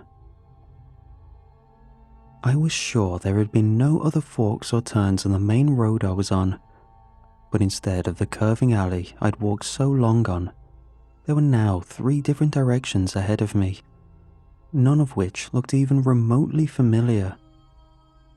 My heart started racing. I turned in a slow circle as panic set in. I picked a direction at random and started walking faster, almost running. My shoes hit the concrete with a sound that reverberated all around me, but the alley stretched on, longer than before. Each step I made seemed to make my surroundings more claustrophobic, and everything twisted and turned in ways that made no sense. I had no idea how long I moved like this. Minutes, maybe hours. My legs ached, and my throat was dry. I stopped checking my watch on my phone. The time was always frozen at 3:26 anyway. My head was pounding, and a sense of dread gnawed at me from the inside. The dark alley around me felt alive. That is the only way I can possibly describe it. The walls seemed to shift when I wasn't looking. The turns multiplied and appeared more frequently. The road was now diverging in paths unlike before. I no longer had a straight and narrow road ahead of me, but a path that crisscrossed and intersected within itself, leading me deeper and deeper into whatever I was being led toward. I could feel it in the air, a primal instinct. This wasn't just some maze of back streets. I started jogging, then running. I figured I couldn't go on forever and wanted to be out as soon as possible. But the quicker I moved, the more disoriented I became. The alley bent in such strange ways that it sent me spiraling. I tumbled to the ground as everything became perfectly quiet, devoid of my echoing footsteps. I kept telling myself I should have been out by now, but every turn led me to a dead end or another unfamiliar stretch of streets. My breath became ragged, quick gasps, and I had to stop for a moment. I stood up and pressed my hands to my knees in an attempt to recompose. That's when I heard it. The faintest of sounds somewhere behind me. A soft shuffle amidst the silence. I stood up straight, and my heart thrummed in my chest. I looked behind me. There was nothing but an empty path. My mind raced, but then it came again from somewhere, closer this time. I worked out that the sound had to be coming from the turn ahead of me. Deep down, I hoped some other person had gotten lost there too, possibly led astray by their GPS, and was now in the same situation I was in. I know it sounds malicious to wish someone into my dire circumstance, but at least it meant I wouldn't be alone in this. I slowly made my way forward, hoping not to scare whoever was approaching. God knows I would hate it if someone sped towards me while riddled with anxiety from this place. The shuffling persisted, undeterred by my approach. It sounded like whoever was around the corner was so exhausted that they were dragging their feet on the ground. I called out to them, telling them that I was friendly and asking if they were also lost like me and that we should look for a way out together. I received no response. In fact, as soon as I spoke, the sound of shuffling ceased entirely. They must have been hesitant, understandably so. So, I hoped that approaching in a calm manner would settle them, so I gently neared the turn. Just as I was about to reach the corner, they seemed to have beaten me to it. But what came round spiked my adrenaline so hard that I span in the spot and sprinted away so fast I thought I was leaving burn marks on the floor. All I saw was its hand. A gaunt, elongated facsimile of a human hand, the proportions exaggerated in a way that told me that whatever was about to turn the corner was dangerous. Just seeing the hand was enough for a primal part of my brain to tell me a predator was about to turn the corner, and I was its natural prey. The echoing of my footsteps was no longer the only noise in this decrepit place. The air was thick and heavy, as if I were running through water. I could hear the shuffling behind me, faster and irrationally persistent. I didn't dare look back. I just ran. My lungs burned and my legs screamed in protest. Each turn I made, the shuffling behind me stayed ever close. The echoing surroundings made it hard to determine how close it was, which pushed me to keep up a pace that was too much for me. I knew I would slow soon, but I forced myself to delay that as much as my body would allow. I took turns at random, having no time to deduce a choice and knowing that the alley's layout had no logic. But somehow, I still managed to make the wrong choice. I took a blind turn and hit a dead end. The light from the gaps between the buildings highlighted my doom. I heard the shuffling behind me near the turn. It was too close to backtrack. In a matter of seconds, it would be upon me, and even thinking about what that meant was painful enough. I ran to one of the gaps between the buildings. I had stuck to the streets and their Lovecraftian logic, so God knows what squeezing between the buildings would lead to. And squeeze it was. I doubted I could even fit in, but I pushed myself in and forced my way through. The shuffling went straight for the gap, but luckily it had the same issue as me, and it slid into the gap to shuffle towards me. The gap narrowed the further I got in. I moved my head, but soon had to commit to a direction. A wash of morbid curiosity came over me, and I took a quick glimpse back. That was enough for me to keep my head looking forward for the remainder of the way. It had all the limbs of a human, but the proportions were all wrong. Its arms were almost the entire length of its height, which must have been nearly 7 foot tall. Despite being further back, its closest arm reached out towards me, not helping it move, just hovering in my direction, its fingers twitching like it was ready to grab me the moment I was within range.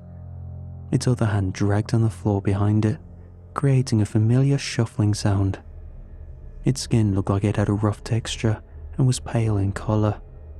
It sounded abrasive on the walls pressing in on us, resistant to any of the pointy defects of the cheap bricks that made up these buildings. A luxury I did not have. Even the smallest bumps in the walls dug into me, cutting into my suit and sometimes my skin. But I could not dwell on the minor pains when a major threat was slowly closing in on me. The pursuit continued as I finally wiggled my way to the other side. I had to get back to safety, but I was completely and utterly lost. Using the gaps of the buildings was a new idea, so I tried to keep up that creative pattern. I had not tried entering any of the buildings yet. I booked it for the building nearest to me and attempted to force the door open. I could hear the rabid thing behind me squeezing itself between the same path I had just come from. Putting solid concrete between us sounded like a bastion of safety.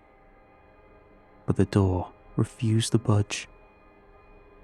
The humanoid figure finally exited the tight space with a sickening pop. Adrenaline kicked back in, and I was already in a full sprint.